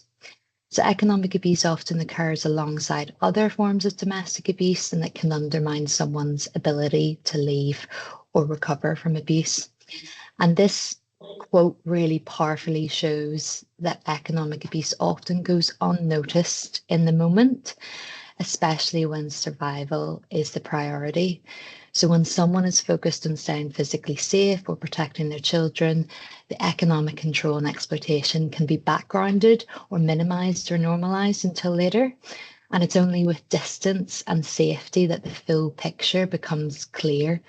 The restricted access to money, the debts, the job opportunities lost, all part of that pattern. But it's important to pause here and reflect and ask the question, what if leaving isn't an option? So in adult safeguarding, many of the individuals that you support, particularly older people or those experiencing familial abuse, may never reach that post-separation clarity. And we know for a whole list of reasons, fear of losing their home or care or connection to children or grandchildren, or practical barriers like disability, mental capacity, or lack of income in their own name. So for some, especially those being abused by adult children or other relatives, there can also be a deep sense of shame, stigma, or belief that they just have to put up with it, or keep the family together, which can mask economic abuse or, make it feel impossible to name. So while the survivor recognised the abuse after leaving, I guess our role in safeguarding is to recognise it while the person is still inside it, and to build that trust and offer support and gently validate what they may not yet be able to name for themselves. Next slide, please. So economic abuse in the UK, 1 in 5 women have experienced economic abuse in the current or former relationship, and 1 in 3 have had to give up their home because of it. And 60% of people have been coerced into debt, often without their consent, and the average debt reaches £27,000. So survivors describe being denied access to food and medication or hygiene products, having credit taken out in their name, or having their access to money and accounts blocked. And these are acts of control, not just hardship. So tellingly, victim survivors are actually more likely to disclose economic abuse to their bank than to the police or a support service. And that tells us something crucial, that the people experiencing this form of abuse may not view it as a crime or a safeguarding issue, but as just life. And that can be especially the case for some older people who may feel they simply have to manage, or don't recognise economic abuse because it's been normalised over time. And then when we look at this through a lens of intersectionality, the picture then becomes even more complex. So Black, Asian and other minoritized women are almost twice as likely to experience economic abuse compared to white women, but they're less likely to identify it as abuse, particularly among South Asian communities, where 50% experienced abusive economic behaviours, but only 14% self-identified. And for LGBTQ plus survivors, also reported higher rates, with 27% experiencing economic abuse compared to 16% of heterosexual respondents. And these patterns, they don't exist in isolation. They intersect with immigration status, housing insecurity, digital exclusion, and a general lack of awareness around rights, entitlements, and access to support. So in adult safeguarding, this kind of tells us two things. We can't assume survivors will name the abuse, even if the harm is extensive. And we need to be proactive in asking the right questions and looking beneath the surface. Oh, I think someone's unmuted. The hound. Good point. Good, yes. Sorry, can someone just put themselves on mute? Thank you. Okay, next slide, please. So what happens when there are no signs of financial abuse, when the victim survivor, has full control of the finances, but not the heating or not the water or clothing? So this is common when it comes to economic abuse, which is not just about the control of someone's finances. It's broader. It encompasses all sorts of actions that an abuser takes to affect the victim survivor's economic stability. Next slide, please. So at sea, we use the term economic abuse rather than financial abuse, and there's an important reason for that. So while the terms are often used interchangeably, economic abuse is broader and it captures a wider range of perpetrator tactics.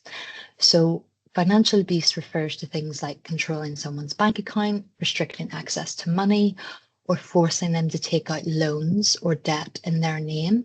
So it's a very direct way of exerting power over someone's finances. But economic abuse is broader. It includes financial abuse, but it also extends to behaviours that limit a person's access to essential resources such as housing, food, medication, transport, or employment. So one useful way to look at it is financial abuse is a subcategory of economic abuse, and it's part of that wider pattern of control that impacts someone's independence, safety, and long-term stability. So we also need to be aware that an older person may appear to be, managing their finances because everything is in their name, but in reality, they may be carrying the burden of debt, financial pressure, or threats from adult children or partners. And this is why we say that financial abuse is just one part of economic abuse. So crucially, economic abuse doesn't end with the relationship, and for older adults, it can continue through ongoing coercion and family pressure or manipulation of care and finances, which is often behind closed doors. Next slide, please. So now we understand what economic abuse is. Let's look at how it's defined in the Domestic Abuse Act for England and Wales. So economic abuse is defined as any behaviour from person A that has a substantial adverse effect on persons B's ability to acquire, use or maintain money or other property, or B, obtain goods or services. So property also covers items such as mobile phones or a car, and examples of goods and services would include utilities like heat and water, or items such as food or clothing. So at C, we're in support of this definition, and we use the phrase interfering with a partner's ability to acquire, use and maintain economic resources. And we'll explore what that looks like in the next slides. Next slide, please. So perpetrators use a range of tactics to control a person's access to money, property and economic resources, and these can be grouped into three key areas: restriction, exploitation and sabotage. And when we look at this through a safeguarding and older person's lens, we see specific vulnerabilities and patterns. So first off, restriction. This is about tightly controlling what someone can access or use.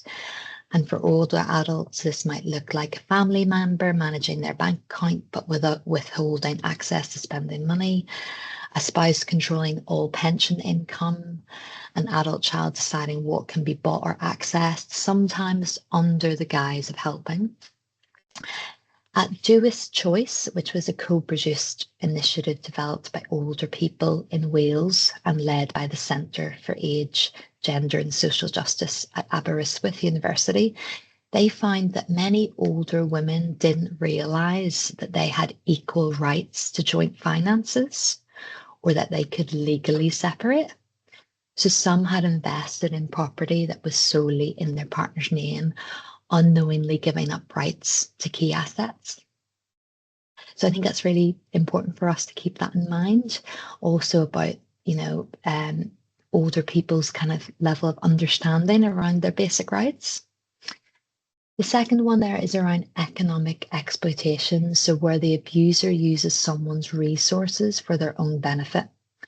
So in later life, this might include pressuring an older person to transfer savings or property, misusing joint accounts, taking out credit in the older person's name, or an adult who refuses to contribute to household expenses but insists that bills and debts remain in the parent's name. So this refusal to contribute is a particularly harmful tactic, and it can look like financial independence on the surface, but in reality, it creates that isolation, debt and dependency. And the victim survivors left holding the financial responsibility, but with no control. And finally, the third one is sabotage. So that's where the abuser actively disrupts the person's ability to manage or recover their finances. So this might include preventing someone from accessing their own pension, interfering with benefit applications, or misusing a lasting power of attorney to block financial decisions or take control. So Hourglass, the national charity Hourglass, has found that 1 in 4 older people who experience abuse report financial abuse, and it is likely underreported. So increasingly also, research is showing us that children aren't just witnesses to domestic abuse, but they are victims in their own right as well. And economic abuse often affects children in very real and harmful ways, not just through a lack of basic resources, but also through emotional manipulation. So some common tactics we've heard from survivors include being made to cover all child-related costs during the perpetrator's contact time, the perpetrator refusing to contribute to essentials like nappies, school shoes, or medical costs, or stealing the child's savings, birthday money, or belongings. And an interesting one is like children being spoiled with expensive gifts during contact to undermine the other parent, or even being encouraged to shame or guilt the non-abusive parent about their financial situation. So these kind of behaviours, they don't just create economic hardship, but they can deeply affect a child's sense of stability, identity, and emotional well-being as well. And as we know, in the family court system itself, this can be used by perpetrators to extend that control and further inflict economic harm. So this can be forcing, taking multiple court applications, unpaid child maintenance orders are all kind of examples of post-separation economic abuse. Next slide, please. So a specific and really harmful form of economic abuse that we've touched on is coerced debt. So as you can see, the definition on the slide here is that coerced debt is a non-consensual credit-related transaction, often taking place in a context of coerce and control. So this can be especially, dangerous in later life, where someone may be dependent on a partner or a family member for care, transport, or access to money, and they feel that they have no real choice but to agree. And for some survivors, taking on debt is actually the safest option, as it's a way to avoid conflict or further harm. But then they're left with the long-term financial consequences, damaged credit, mounting bills, and no way out. Next slide, please. So before we can, support someone effectively, we have to recognise what's going on. And that means we need to be screening for economic abuse early and safely. So right now, one of the main tools used across services is the DASH risk assessment that we've talked about earlier. But DASH doesn't fully account for economic abuse. And the only related question in the DASH is, are there any financial issues? Which is far too broad to pick up on the nuanced ways that this kind of abuse shows up. So it's not surprising then that economic abuse can be overlooked, especially when the focus in these assessments are on physical safety. But as we've explored, economic safety and physical safety are deeply connected. So it's really important that having kind of additional screening questions or tools to help practitioners explore economic control or coerced debt. So there's a few example questions I've put up here, which is from an economic screening tool that was developed by C. It is a 19-question tool, but we've kind of whittled it down for 3 questions, which actually LWA have embedded into their service system, where they ask these 3 questions now. So these kind of questions really help look at the specific areas around restriction, exploitation, and sabotage. And they can help surface patterns of abuse that might otherwise be missed. So we'd really support and encourage practitioners to start thinking about it in this way, and perhaps weaving these questions into their own assessments. Next slide, please. So one key resource in terms of signposting and support is the financial support line, which is run by Money Advice Plus in partnership with Surviving Economic Abuse. So this is a specific support line and casework service for victim survivors of domestic abuse who have experienced any kind of coerced debt, or where the abuse has resulted in them having to take out loans because of the restriction or access to their own money. So this is a really vital lifeline for survivors, and they provide in-depth debt and benefit advice. They also will work with clients for a number of months and sometimes even years to support writing off debt. So working, liaising with creditors to see about writing off debt, etc. So it's a really valuable resource for victim survivors. Next slide, please. And we also at SEE, we want to make sure that banking practices don't inadvertently facilitate abuse or cause further harm. And encouragingly, the financial services sector is starting to recognise its role. So the UK Finance 2025 Financial Abuse Code sets out commitments for how banks can better support people affected by financial abuse, including offering safe accounts and flagging vulnerable customers and taking action on coerced debt. So under the Financial Conduct Authority's consumer duty, firms have a legal responsibility to ensure that vulnerable customers get fair outcomes, including those experiencing abuse. And some banks now have specialist teams or processes for supporting victim survivors, though they're not all of these are publicly advertised. So that's why it's really helpful to reach out to banks, directly to banks where safe to do so, or to advocate on behalf of survivors to ensure their needs are recognised. Next slide, please. We're also seeing some really encouraging innovations from banks when it comes to responding to economic abuse. And this slide highlights just a few of those examples. So more banks, some banks are adapting their technology, for example, in blocking like abusive messages in like payment references, so such as Starling Bank. There's other spaces, other banks are opening up access to support through safe spaces in branches. And there's also examples of direct financial assistance like emergency funds, and of banks partnering with specialist organisations to offer more tailored support.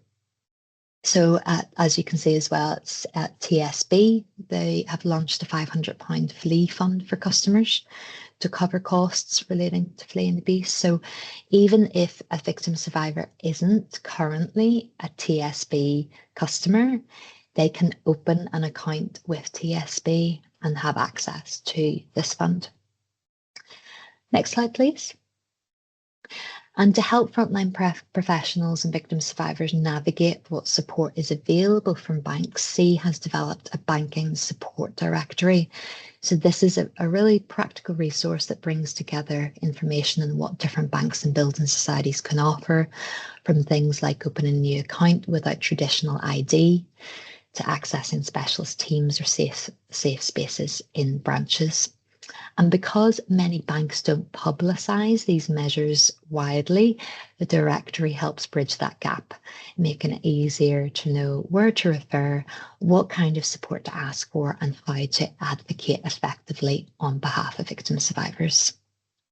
Next slide, please. And just lastly, I just want to talk about the Compass project. So this is a project led by Surviving Economic Abuse in partnership with RISE in Brighton and Hove, and in Leicestershire with Living Without Abuse. So we're working together to develop a local model of economic advocacy. And so far, the project has been in its exploratory and capacity building phase, focused on laying the groundwork for a more coordinated systemic response to economic abuse. Next slide, please. So the Compass project, it's included strengthening local partnerships between services. We've delivered specialist training on economic abuse.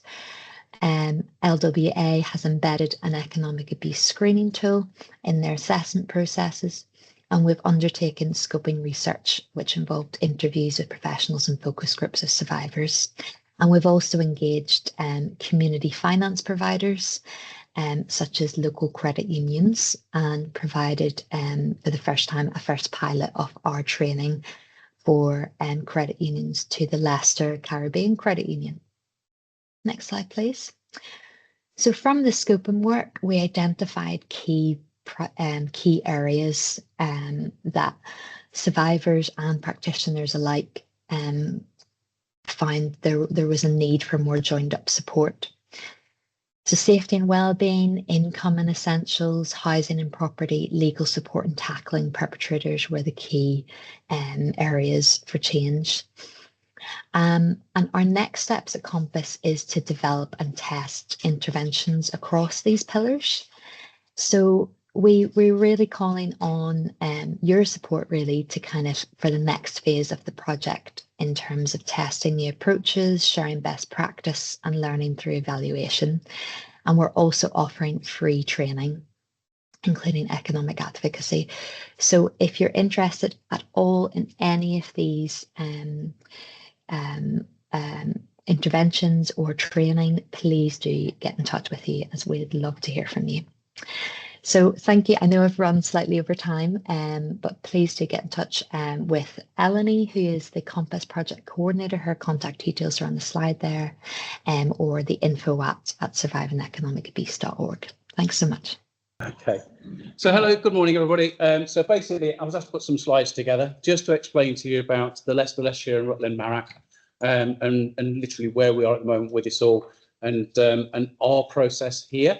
And effectively then hopefully get time for questions, but if not, I've been told that questions can come through and I can answer them at a later date for everybody. Okay, so I'm Kev Wright. I'm the current MARAC manager for Leicestershire and Rutland MARAC. So it's the Multi-Agency Risk Assessment Conference for people that don't know what the MARAC stands for. In Leicestershire, obviously you've heard me say it's Leicester, Leicestershire and Rutland. We actually hold it as one meeting, one MARAC, but it is separated into the three areas. And the main reason it's separated into three areas is for the statistical purposes of putting those together, so we can work out each area, whether we're on target with the referrals, whether actually we're meeting what we should be doing in those certain areas. But effectively it's three MARACs held in one meeting. So what is a MARAC? A MARAC is a meeting where information is shared on the highest risk domestic abuse cases between representatives of local police, health, child protection, housing practitioners, independent domestic violence advisors, the IDVAs, probation and other specialists from the statutory and voluntary sectors. After sharing all relevant information they have about the victim, the representatives discuss options for increasing the safety of the victim. Might need that one minimising if I can. And effectively turn these into coordinated action plans. Is there any way of minimising that little box there, just in case I've got any more? Well, simple as that.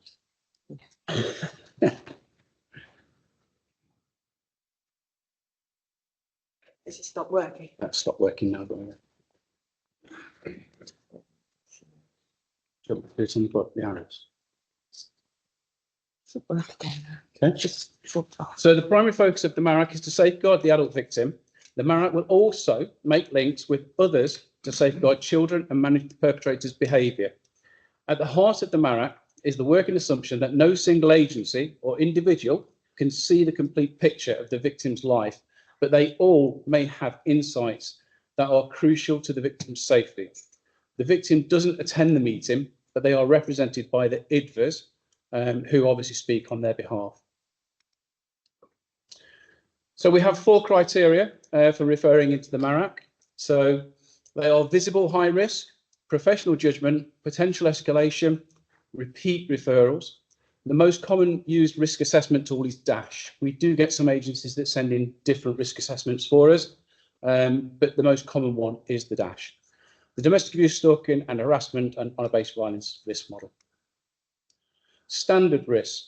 So when completing a DASH, professionals will look to see whether it's scored between 1 and 9.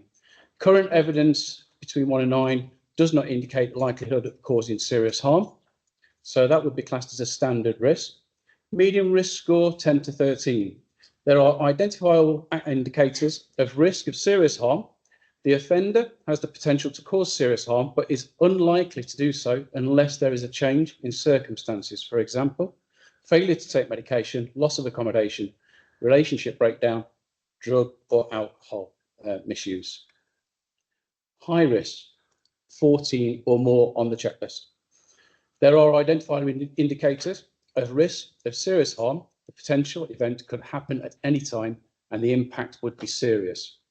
Risk of serious harm, a risk which is life-threatening and or traumatic, and from which recovery, whether physical or psychological, can be expected to be difficult or impossible.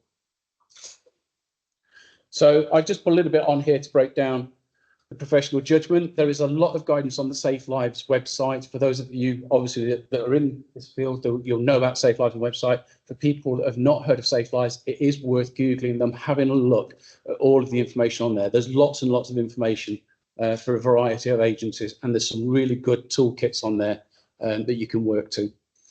So professional judgment is used when the visible risk indicator score is below 14. The referral should include the professional's rationale to support the submission, ensuring the referral is clearly identified as professional judgment. So that's on those occasions when a dash is being done and the professional feels that this case should reach the MARAC threshold, should be high risk, but the actual visible indicator doesn't show that, but they want to make the MARAC referral based on their professional judgment. Potential escalation. Escalation of incidents identified as increasing severity and or frequency of control and or abuse. Refer to the severity of abuse grid, known as the SOG, to support your decision making. So the SOG is something that I sometimes ask people to refer back to when they're trying to explain to us when they're making a referral through to us, just to basically put some context around why it meets that threshold. So the SOG is the severity of abuse grid. It's on the Safe Lives website, as I say, it's there. It's also embedded on the dash forms. It's right at the bottom. It's the bit people miss quite a lot.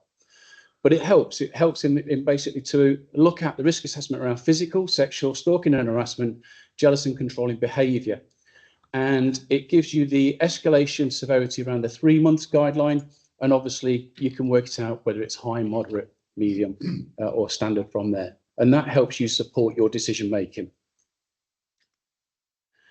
Repeat MARAC referral. That's interesting because we do get referrals come in where somebody has come to them and they're explaining that they're having repeat domestic abuse. So we get a referral coming in asking for a repeat MARAC. Repeat MARAC is different to repeat domestic abuse. For it to be a repeat MARAC, basically it's defined as any instance of abuse between the same victim and perpetrator within 12 months of the last MARAC referral. So there has to have been a MARAC referral and then further instances for that to be a repeat MARAC. Doesn't mean to say you don't do anything with the other cases. Obviously, where there is repeat ongoing domestic abuse, you've then got your outreach services, the usual DA support services, the police or agencies you need to report to. But for it to be a repeat MARAC, it has to have been at MARAC within the last 12 months with the same victim and perpetrator. The individual act of abuse does not need to be criminal, violent or threatening, but should be viewed within the context of a pattern of coercive and controlling behaviour. So repeat MARAC referral continued. Some events that might be considered a repeat incident may include, but are not limited to, unwanted, direct or indirect contact from the perpetrator and or their friends or family, a breach of a police court bail conditions, a breach of any civil court order between the victim and perpetrator, any dispute between the victim and perpetrators, including over child contact, property, divorce, separation, proceedings, etc. These events could be disclosed to any service, including, but not exclusive to healthcare practitioners, including mental health, domestic abuse specialists, police, substance misuse services, housing providers. So there was a change to that definition a few years ago where it did have to be a criminal offence, and effectively from that criminal offence, it would then lead as to whether it came in. That definition was changed quite a few years ago. But as I say, that's what we work to now, and that's what we encourage for referrals to come in for. LLR MARAC referral routes. So I'll give you a little bit of a history in respects to how LLR MARAC performed. When it was first set up, it was set up for all referrals to go through your local domestic abuse services or the police. So effectively, it only had really 2 routes coming into the MARAC. And that effectively worked for a number of years. But as the MARAC grew, both in size, in volume of numbers, but also of the agencies, what we found is that that just wasn't practical. It isn't right. The proper way is that agencies should be able to, professionals and agencies should be able to refer direct into MARAC. The last 12 to 18 months, we've been working very, very hard on that. And we've opened up a number of direct referral pathways.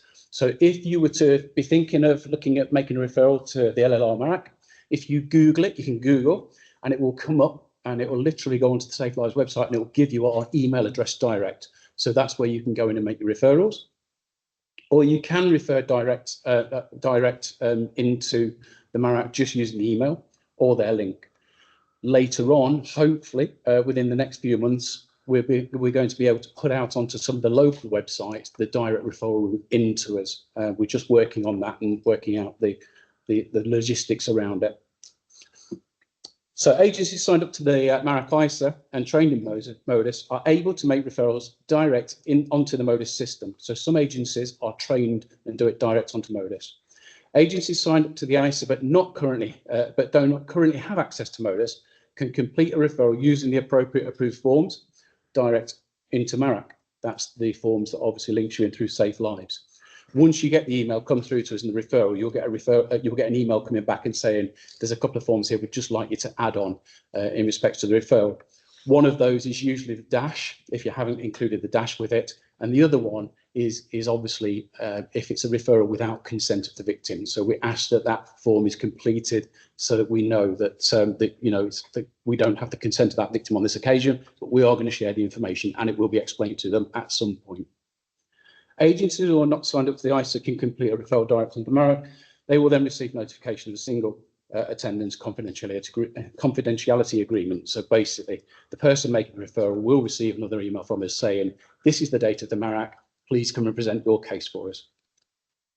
MARAC to MARAC referrals via direct contact with LLR MARAC teams and must be accompanied with the correct forms. So we get MARAC to MARAC forms and MARAC to MARAC transfers. We transfer out a lot of cases around the country. We have lots of MARACs around the country transfer into us.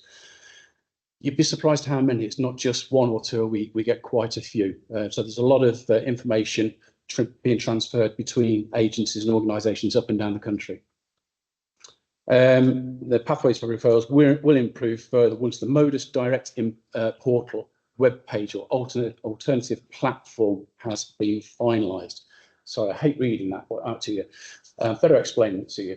So we're working on and working with the providers to get an online portal. So effectively, when you go onto the website, it will automatically load and you'll be able to directly input everything that you need for your referral onto that, and it will automatically then just populate our system.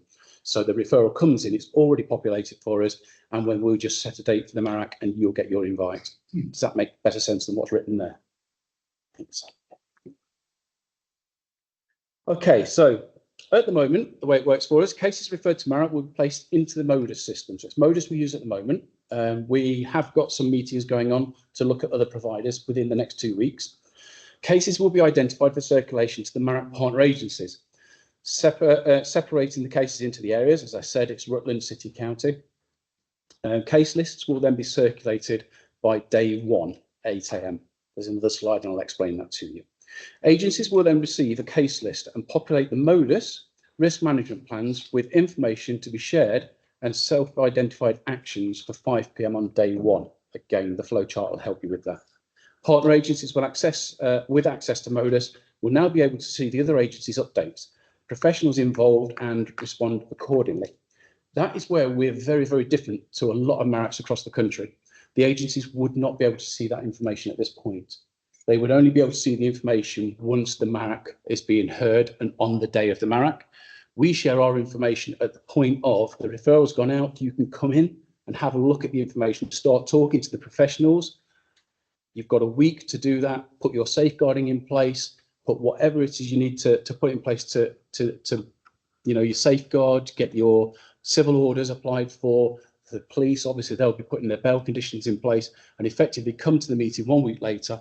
Then we can discuss what's been put in place, what haven't we been able to put in place, what can we now action out for what needs to be done.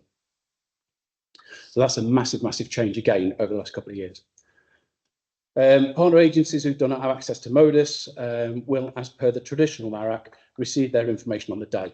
We still have to look at how we do that with the traditional agencies that don't have access to the system that we're on, how we will work that through with them. Emergency MARACs. It's quite interesting, really. So in LLR, we have a daily MARAC. So our MARAC is heard daily. So we call it a weekly MARAC heard on a daily basis. For some of you that have been involved in MARACs previously or MARACs around the country, you'll know that most of them are bi-weekly and some are monthly. We work really, really quickly in relation to ours. So the emergency MARACs really are set up for them, where they will probably won't hear a case for 6 weeks and they want to hear it earlier. However, we looked at ours and said, yeah, we could still actually do ours even quicker than the process we have. So where a referral is made and the agency making the referral believes that the information sharing needs to be discussed at an earlier time, day one, that agency will notify the MARAC and explain the reason and rationale for wanting the information to be discussed. Examples for an emergency MARAC is where the immediate actions are required to be carried out that day and cannot wait for the 6 days later, so the week later meeting. Incident overnight, suspect is in custody and the victim and family have been displaced into safe accommodation, but for a short period only. Sometimes we hear a case where they've been placed into a hotel, but only for one night. So that case would require an agency flagging that to us and saying, we want to hold an emergency MARAC here. Incident, yeah, I've got that one. Yeah, so incident overnight where the suspect arrested in custody but likely to get bail due to insufficient evidence to charge with identified risks, potential breach of bail. So again, it's that swiftness around. They're in custody, but they might get out on bail. They might come out and reoffend. Obviously, there might be history there to say and suggest that they actually breach bail conditions on a regular basis. And again, incident overnight, victim family have care and support needs. And due to the location situation, they are unable to have their needs met, unable to return home. A quick example of that is about 18 months ago, we had a case where there was a lady who had some disabilities and quite a lot of adaptations in the house. She had a lot of things, but she'd been displaced. And we held an emergency MARAC to basically bring adult social care in, a number of other agencies, to literally get her placed somewhere where it was safe for her, but had all of the right things that she needed to meet her needs. And that was literally done on a Friday afternoon, last minute. LLR MARAC actions. Okay, so Safe Lives are very clear on the responsibilities of each agency identifying and carrying out actions to safeguard the victim and their families prior to the MARAC being heard. So MARAC actions, self-identified ones or actions given to partners, by the MARAC, is that agency's responsibility to carry them out. There should be a clear record of what has been done and what is not, identifying for the MARAC's self-identified actions to be able to implement a meaningful safety plan. So basically, it needs to be smart. The actions need to be smart, but we need to have them recorded appropriately. They've been recorded in different places on our system over the years. We've moved to, there's a specific actions tab that wasn't being utilised properly.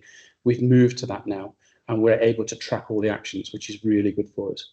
So actions will be entered onto the auditable MARAC action plans page on MODIS. Each agency will have the responsibility of entering their self-identified actions prior to the meeting taking place. So you have your information shared on day one. You identify what actions you need to do. You then carry those actions out. You can update your actions. When we come to the meeting, there might be something you've not been able to do, or you identified you need 2 weeks for that or 3 weeks to be able to do that. And at that point, we can discuss that in the meeting. Likewise, any that you're not able to do that week because there's been some barriers to that being done, that's where we can look at in the MARAC to re-action out to the appropriate agency that might be able to get things moving. Post the MARAC. Following the MARAC, partner agencies will ensure that all the updates on the risk management plans by the end of day 7, and that's by the end of day being 4 p.m. Partners with access to MODIS are then able to access the risk management plans direct from MODIS. Partners who do not have access to MODIS system and are actively involved in the safeguarding process can be provided with a copy of the risk management plan in a PDF format post the 7 days. Any updates to MODIS must be circulated, shared with the relevant partners. This is the responsibility of the agency completing and updating there should be no requirement for agencies to keep referring to accessing the RMP. So there's no need to keep going back and looking at it. It should have been shared with you. This is to prevent any updates being missed. I'm hoping you can see that, but if not, I'll talk you through it very quickly. The pink boxes on the left-hand side, I'm not going to go through those. Effectively, it's the first grey box on the left-hand side in the middle. So partner agencies identify a case for MARAC. We then move across the arrow. Partner agencies refer direct to MARAC. Day one is the first column on the left-hand side. Case list is then circulated to partners. So they've referred it in. Myself, John, Sarah, we come on in the morning, and then we create the case list to go out. We circulate it. Agencies populate that risk management plan throughout the day. So they put all of their information on. So it's been shared. What the case is, here's your case list, go on to Smatters, update it all so that all of the agencies can now see who's involved, when they're involved, what's being done, what's not being done, or what they need to do. And then obviously the last one is where an emergency MARAC is required. There's a different pathway there. Days 2 to 6, agencies complete the initial safeguarding self-identified actions. So during that week, that's when all the busy stuff happens with that case. Day 7 is the MARAC meeting. And that's when obviously we discuss the risk management plan, we discuss the actions that are being done, the ones that can't be done, and then obviously we create the MARAC actions, the SMART process, so specific, measurable, achievable, realistic. And then obviously we get the MARAC actions are reviewed. They're reviewed at day 14. So an action is sent out to an individual or a partner, 14 days goes by, and then we go back into the system to check all the 14 days overdue actions. Any that are overdue, that individual will receive an automated email from the system. So we just go in, we just basically put in that it's still outstanding. As soon as we hit the full stop on it and update, it automatically emails the person who's responsible for that action. So they get that, and then there's a reminder for them to go, oh, I've got an action I need to go into, either update it or say, well, I can't do it. That is the whirlwind tour of the LLR MARAC. So Joe Dyke, Principal Social Worker for Leicester City, and Priska Odumbaku, Principal Social Worker for Leicestershire Adults, will be taking you through what our pathway is about safeguarding. Slide 1, please.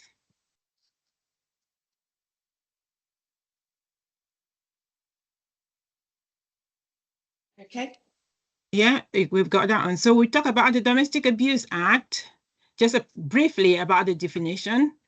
We'll go forward to talk to you about the Leicestershire, Leicester City and Rutland safeguarding thresholds, the guidance, and what the relationship is with that with domestic abuse.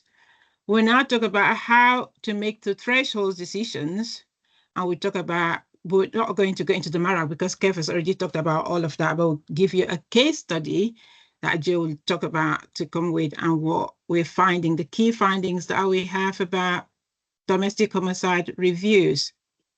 Next slide, please. Thank you. So as you can see on the screen, this is the Care Act duty definition about what an adult at risk is. So our safeguarding duties as a local authority apply where there is a reasonable cause to suspect that an adult in our area, whether we're meeting that person's needs or not, whether they only have to live in our area, if they have needs for care and support, whether or not we're meeting those needs, if they're experiencing abuse or at risk of abuse or neglect, and as a result of those care and support needs, they're unable to protect themselves from either the risk of or the experience of abuse, that's when our safeguarding duties apply. So what do we mean by care and support needs then?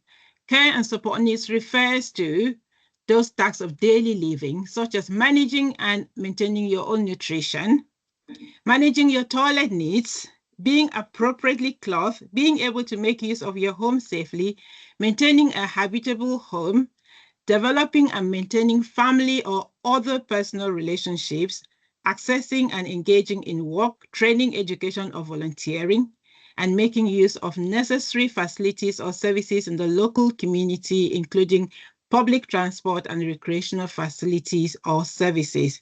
So that's what we mean by care and support needs. If you're not able to do this, a person is said to have these care and support needs if they arise from a physical or mental impairment. They must have a relation to a physical or mental impairment. That is, the person is living with either a physical, mental, sensory, learning, or cognitive disability or illness, substance misuse, or brain injury that leads to them having care and support needs. And we say the physical or mental impairment or illness does not need to be a long-term one or a diagnosis. You just need to, they must have an appearance of it. If they do have that, then they've got care and support needs as I've listed. If we come back to, is the person able to protect themselves? What do we mean by that? Not being able to protect yourself should always be as a result of your care and support needs. It has to be about those care and support needs that we've identified. It has to also be about the person not being able to put measures in place to protect themselves. We have to always examine the individual circumstances of the person at risk before making the decision that they're not able to protect themselves. So, for example, picking up the phone to call the police does not equate to being able to protect themselves. For me, calling the police sometimes without checking that person's individual circumstances could just be a disclosure, the same as the person will be talking to a GP or social services. So it will differ depending on the individual circumstances of the person, but being able to protect yourself just means that person is able to pack a bag and run away. That person is able to put measures in place to stop themselves from experiencing that abuse or neglect. Next slide, please. Thank you. So these are the 10 types of abuse that the Care Act identifies. We're not going to go through all the 10 types, so we're just going to talk about what the Care Act says about domestic abuse. So abuse is physical, as we can see, sexual, emotional, economic, or psychological actions or threats of actions that affect another person. That's what abuse is. So abuse includes any behaviors that frighten, intimidate, terrorize, manipulate, hurt, humiliate, blame, injure, or wound someone. No, so we just get to the next slide so I can just talk about the domestic abuse, because that's what we'll talk about. Domestic abuse is defined by the Act, that's the Domestic Abuse Act 2021, as behavior of person A towards another person, person B, is domestic abuse if A and B are each age 16 or over and are personally connected to each other and the behavior is abusive.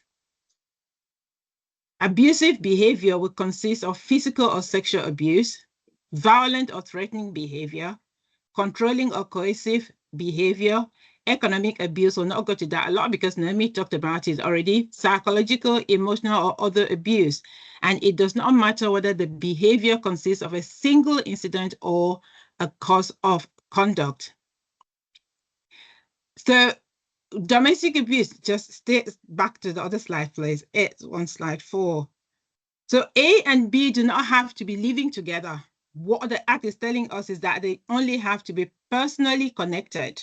And what does the Act mean about somebody being personally connected? Personally connected is that A and B are or have been married to each other.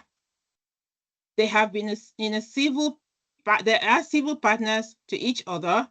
A and B have agreed to marry one another, whether or not the agreement has been terminated. A and B have entered into a civil partnership agreement. A and B are or have been in an intimate personal relationship with each other. A and B each have, or there has been a time when they each have had a parental relationship in relation to the same child. And A and B are relatives. So we can see you don't need to be living together for it to be domestic abuse. In this case, all these instances that I've named, that's what is called domestic abuse according to the Act if A and B have these relationships. Next slide, please. So the Act tells us 7 parts of the Act now, the different things that I want to pull out from them.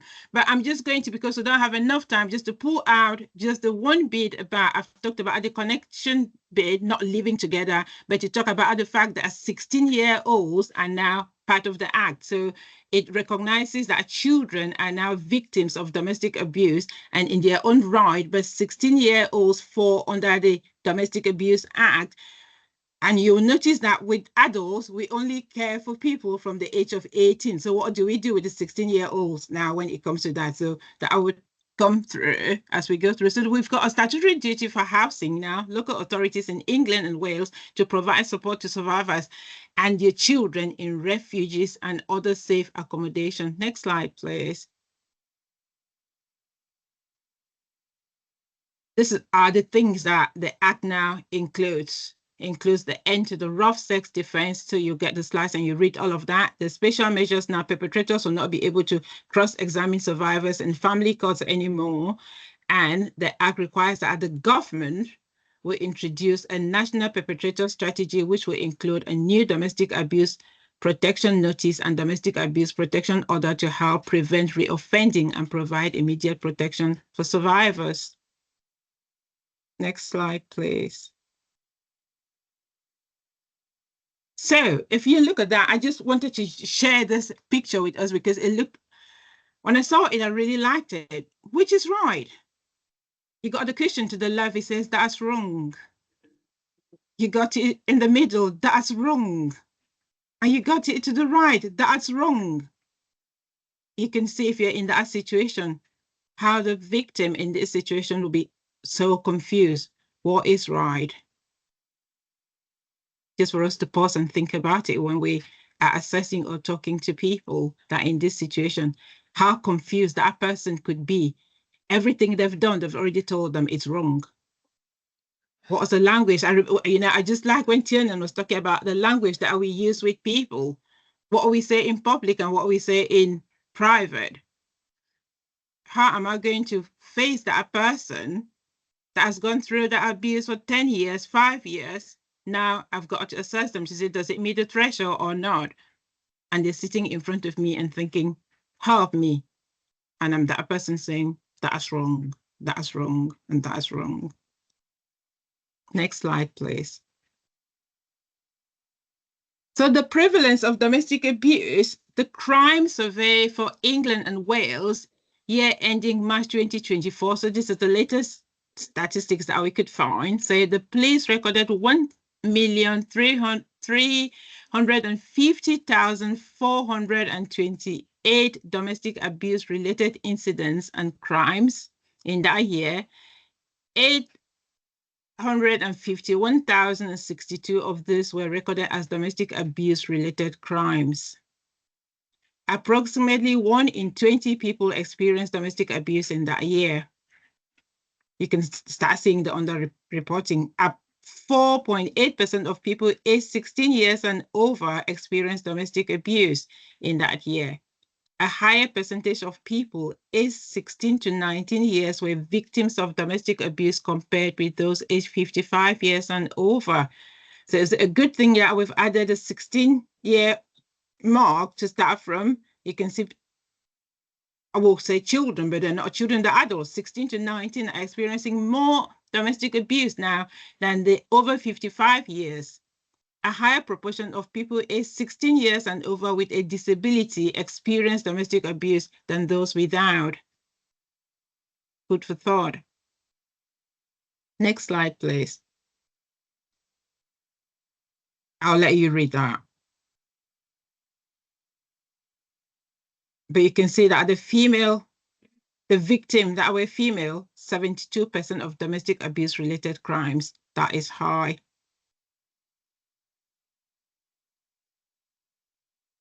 And the proportion of domestic abuse experienced in households composed of a single person with 1 or more children was 20% compared with households with no children and households with multiple and 1 or more children. So it's just children see it. And they're victims in their own right. Next slide, please. That's just telling you about the gender and how domestic abuse is. And I think the next one would be you, Jo. Yeah, thank you, Prishka. So this is just really for those people who don't work for adult social care in the 3 local authorities. You may or may not know that we do have guidance that supports us to make decisions about whether something that's referred to us as a safeguarding adult concern or alert, when we decide it meets the criteria under the Care Act as Prishka described earlier, and therefore goes through to a Section 42 inquiry. So we do have things that support our staff to make those decisions. And actually what we do know across LLR, because we've done audits on it and we've done some in-depth work around it, is that practitioners do use guidance well. It's used as a supporting document. It doesn't have all the answers. So what it does is it gives practitioners an idea about what a lower risk might look like and what a higher risk might look like as per each category of abuse. So for this purposes, it includes obviously domestic abuse.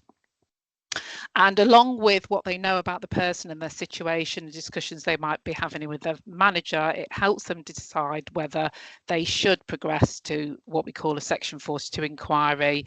You might have heard it called being an investigation. You know, people use different names. Where the person does have low risk, the document contains some helpful hints and links to guides which tells you what else you can offer, because even when we don't proceed to a Section 42 inquiry, we still have a role in trying to think about how best we can support that person. Now, whilst this is a document that is for local authorities to use to make that decision, because that's what the law requires us to do, it can be a useful document for other professionals to look at to help them understand why we might have come to the decision we did. Next slide. So I'm not going to go through this because we've already talked about, Prishka's already talked about what domestic abuse looks like, and I think that's probably been covered a lot anyway on this course, but this just gives you an example of what the threshold guidance might look like. So under the category of domestic abuse, it has this in it in the document. So it talks about what a low level concern might look like, and then it talks about what a high level concern might look like with some examples. Again, obviously it doesn't cover everything. It is just there as a tool to refer to. Thanks, Liz. Can you go to the next one? Prishka's touched a little bit on this already, but when our staff are thinking about people who are experiencing domestic abuse and whether it falls into our safeguarding adults criteria, our Section 42 inquiry, we really need to think about, as Prishka was referring to, whether the person has got care and support needs, and is that preventing them from protecting themselves. And whilst that's obvious with people with physical health needs, it's less obvious when the person might have mental health issues, substance misuse, or where there is that coercion and control. So that's where our professional curiosity needs to come into play. So at the moment, we know that the percentage of completed Section 42 inquiries where domestic abuse is indicated is still lower than we would like. Both in Leicester City, it's standing at about 6 to 8%, and Leicestershire, it's between 9 and 11%. And we know that this is probably because we aren't categorising the type of abuse properly. So we're probably calling it things like physical and emotional abuse, because we aren't understanding that when the person alleged to be causing harm is personally connected, as Prishka was referring to, this should always be recorded as domestic abuse. We also know that older couples' abuse may be misunderstood and seen as dependency, as the research from Keele University shown, which Remy spoke about earlier. Men as victims, especially older men, not being recognised, and the complexities of recognising signs of coercion control, given Prishka's examples of the cushions on the settee, and also economic abuse, as Naomi outlined. We're doing lots of work in the 3 local authorities to support our practitioners, their managers, around recognising and making sure we are picking the right category of domestic abuse via training and workshops, practice audits, and updates to our policies and procedures. So even if the victim does not have care and support needs, if adult social care are made aware of the concerns, we need to ensure that we provide appropriate advice and support to help the person reduce the risk to them, and be referring to domestic abuse services, which you've already heard lots about from Tammy earlier in the event. As Kev has gone through, there's also the risk assessment that is done around domestic abuse, which is called the DASH. And for those who are deemed high risk, they automatically are discussed at MARAC. So all three local authorities in terms of adult social care are represented at the daily MARAC by our Leicestershire and Rutland senior practitioner. If you're from the local authority and you want to know more about their role or how to contact them, just speak to your manager and they should be able to find the information for you. If you can move on to the next slide, please. So this is just a very a whistle-stop tour of what we need to do once an alert comes in terms of the threshold decision. And apologies for my staff because they'll feel like this is just a replication of what they have on the training course, so apologies to those.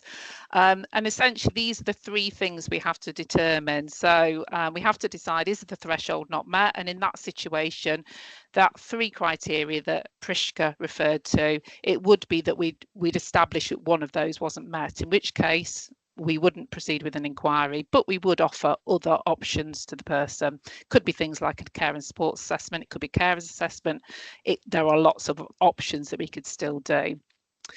It could be that we meet the threshold, but we don't progress. And this is where making safeguarding personal comes into play. So it's always important that we include the adult at risk, or the person in what we're doing. So if they ask us not to proceed, we can in some circumstances, but it's really important that we risk assess that. So the risk has to be low, there has to be no concerns about their capacity and no wider risk to others.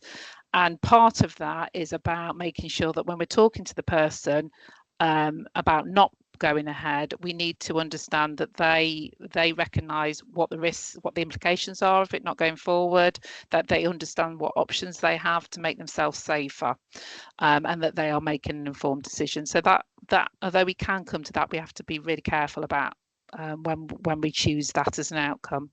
And then the final one, which is fairly obvious, which is threshold met and progress to safeguarding inquiry. So we're really clear the criteria is met, and the adult at risk or their representative are consented to the inquiry go ahead, or there are high risks that adult at risk and therefore we can go ahead without their consent, and that's something that our procedures help us with.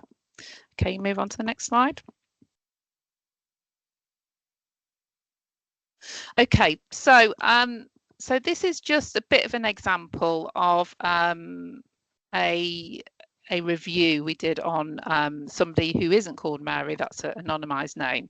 So it's learning that came out of a referral that actually was about a safeguarding adult review. It didn't meet the criteria, but it was felt that there was some merit in asking agencies involved to look at their involvement with Mary, so early learning could be shared in actions. And that was decided because Mary's situation has got similar themes to learning from previous safeguarding adult reviews. And actually, when you hear about Mary, it probably will resonate with some of you that this is a similar situation to what you've come across.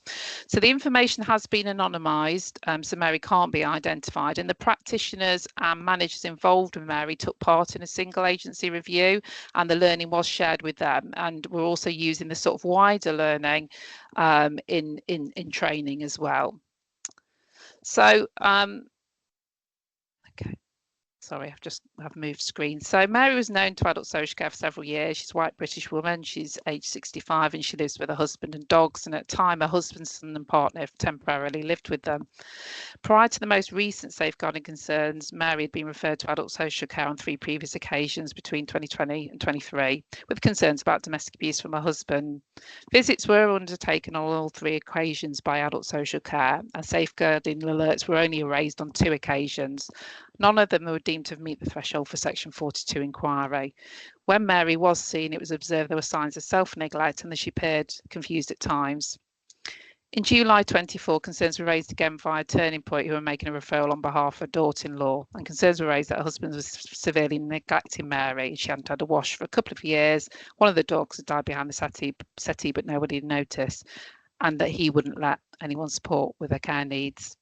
A safeguarding alert was raised and an unannounced visit was completed. There were concerns at the visit about the condition of Mary and their home, and Mary seemed confused, and there were worries about the care of the dogs. The husband, on behalf of Mary, declined all the care, and the allocated social worker continued to hold both safeguarding adult and legal planning meetings to share concerns and agree what action could be taken to safeguard Mary. In October, she was admitted to hospital and diagnosed with incurable cancer. She was assessed under the Medical Capacity Act and deemed to not have capacity around her care and support needs, how these were met, and where she should live. She was discharged to a care home where she currently lives, and Leicester Police were leading on a criminal investigation into her husband. So what do we know about, so what have we learned from the situation of Mary and others? Please move on to the next slide, Liz. So what was really good practice is that on all occasions, unplanned visits were done to Mary so as not to alert her husband or her potentially. Mary was supplied with some assistive technology, so she was given a big button mobile phone to use if she required support or if she needed to contact someone. Concerns were always shared with a GP, which is really good practice, something we don't always see when we look into audits. So they were aware about the concerns around the husband, and actually one of the places that Mary and her husband did tend to go to was a GP. And the work undertaken from Mary from July was noted as particularly good practice in terms of proceeding to an inquiry. So what could have been better? And like I said, this is what we are seeing, not just about Mary, but in other situations, is although we did do the unplanned visits, she wasn't seen alone. Instead, her husband was often present. There were attempts to see her on her own, but they were difficult. And there were occasions when the concerns were raised in front of the husband. So despite several safeguarding adult concerns being raised, and there were only 3 safeguarding alerts on the system, so there was definitely a recognition that we could have raised more alerts as a organisation and potentially as multi-agency partners as well. This wasn't just about one organisation. When safeguarding alerts were raised, they didn't indicate or record it as domestic abuse until the most recent one. And so consequently, she was never offered or referred to domestic abuse agencies. There's little evidence in Mary's notes that the history of concerns about her husband was always considered and recognised. And as we've talked about, as I just talked about, the thresholds on this occasion weren't applied appropriately. Next slide, Liz. So I know you've heard already from Lindsay and Gary about some of the things, but these are just the key things that I think we've picked up from domestic homicide reviews and safeguarding adult reviews. There are lots of learning which will be shared with you if you're attached to an organisation. So it's really important that as agents we follow the correct procedures when domestic abuse is disclosed. So making sure that if you are a professional sitting on this event, that you are raising an alert to the local authority, especially when you're clear that the adult has care and support needs as Prisca described. We do know that sometimes carers can be obviously at risk of domestic abuse and be victims of domestic abuse, and they are very likely to underreport incidents. So we also need to be aware when we're going into people's homes and there are informal carers there that they also may be victims of abuse, and we need to obviously support them and signpost them as appropriate. We should always try and make sure we see the person alone where there are domestic abuse concerns. So it's thinking creative about how you can see them alone. I do know that people often take another person out with them, and one person will speak to the perpetrator, the person causing harm, the other person will speak to the victim. So whatever you can do to be creative about seeing the person is really important. And then I suppose the last point, which I'm sure everybody's fairly familiar with, the term professional curiosity, is if you go in and you think actually something isn't quite right, you are probably, your instincts are right, so you need to ask more questions. Okay, so the next slide would have been any questions, but I know that obviously we're over time and you've got the opportunity to put questions in the chat box. So thanks, everyone. Thank you very much. Thank you, Prisca, and thank you. Yeah. Just very quickly, thank you, Joe and Prisca. We're not going to be able to manage the next section because we're way over time. But it would have been talking about transnational marriage abandonment. There's quite a few slides which you'll get in due course.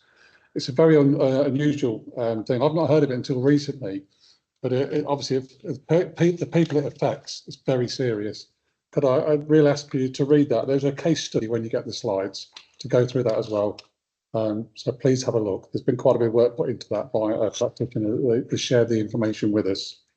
I'm just going to hand over to Judith to close the session because we need to vacate the room, unfortunately.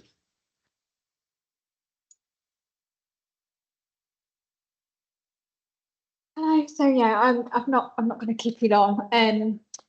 But I don't know about you, but I feel like I've learned so much today about how our local community across statutory bodies, public sector agencies and private sector organisations are supporting adults and children who are affected by domestic abuse. I've been blown away by the passion with which people have spoken and the commitment shown for this area of work.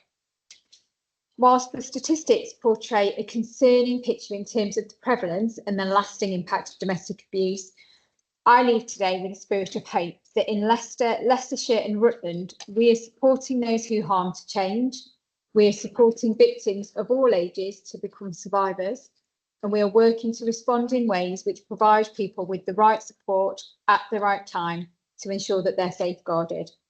But there is still work to be done. And so I encourage you to leave here with a sense of hope and a renewed commitment to the work that you are doing to support those impacted by issues of domestic abuse.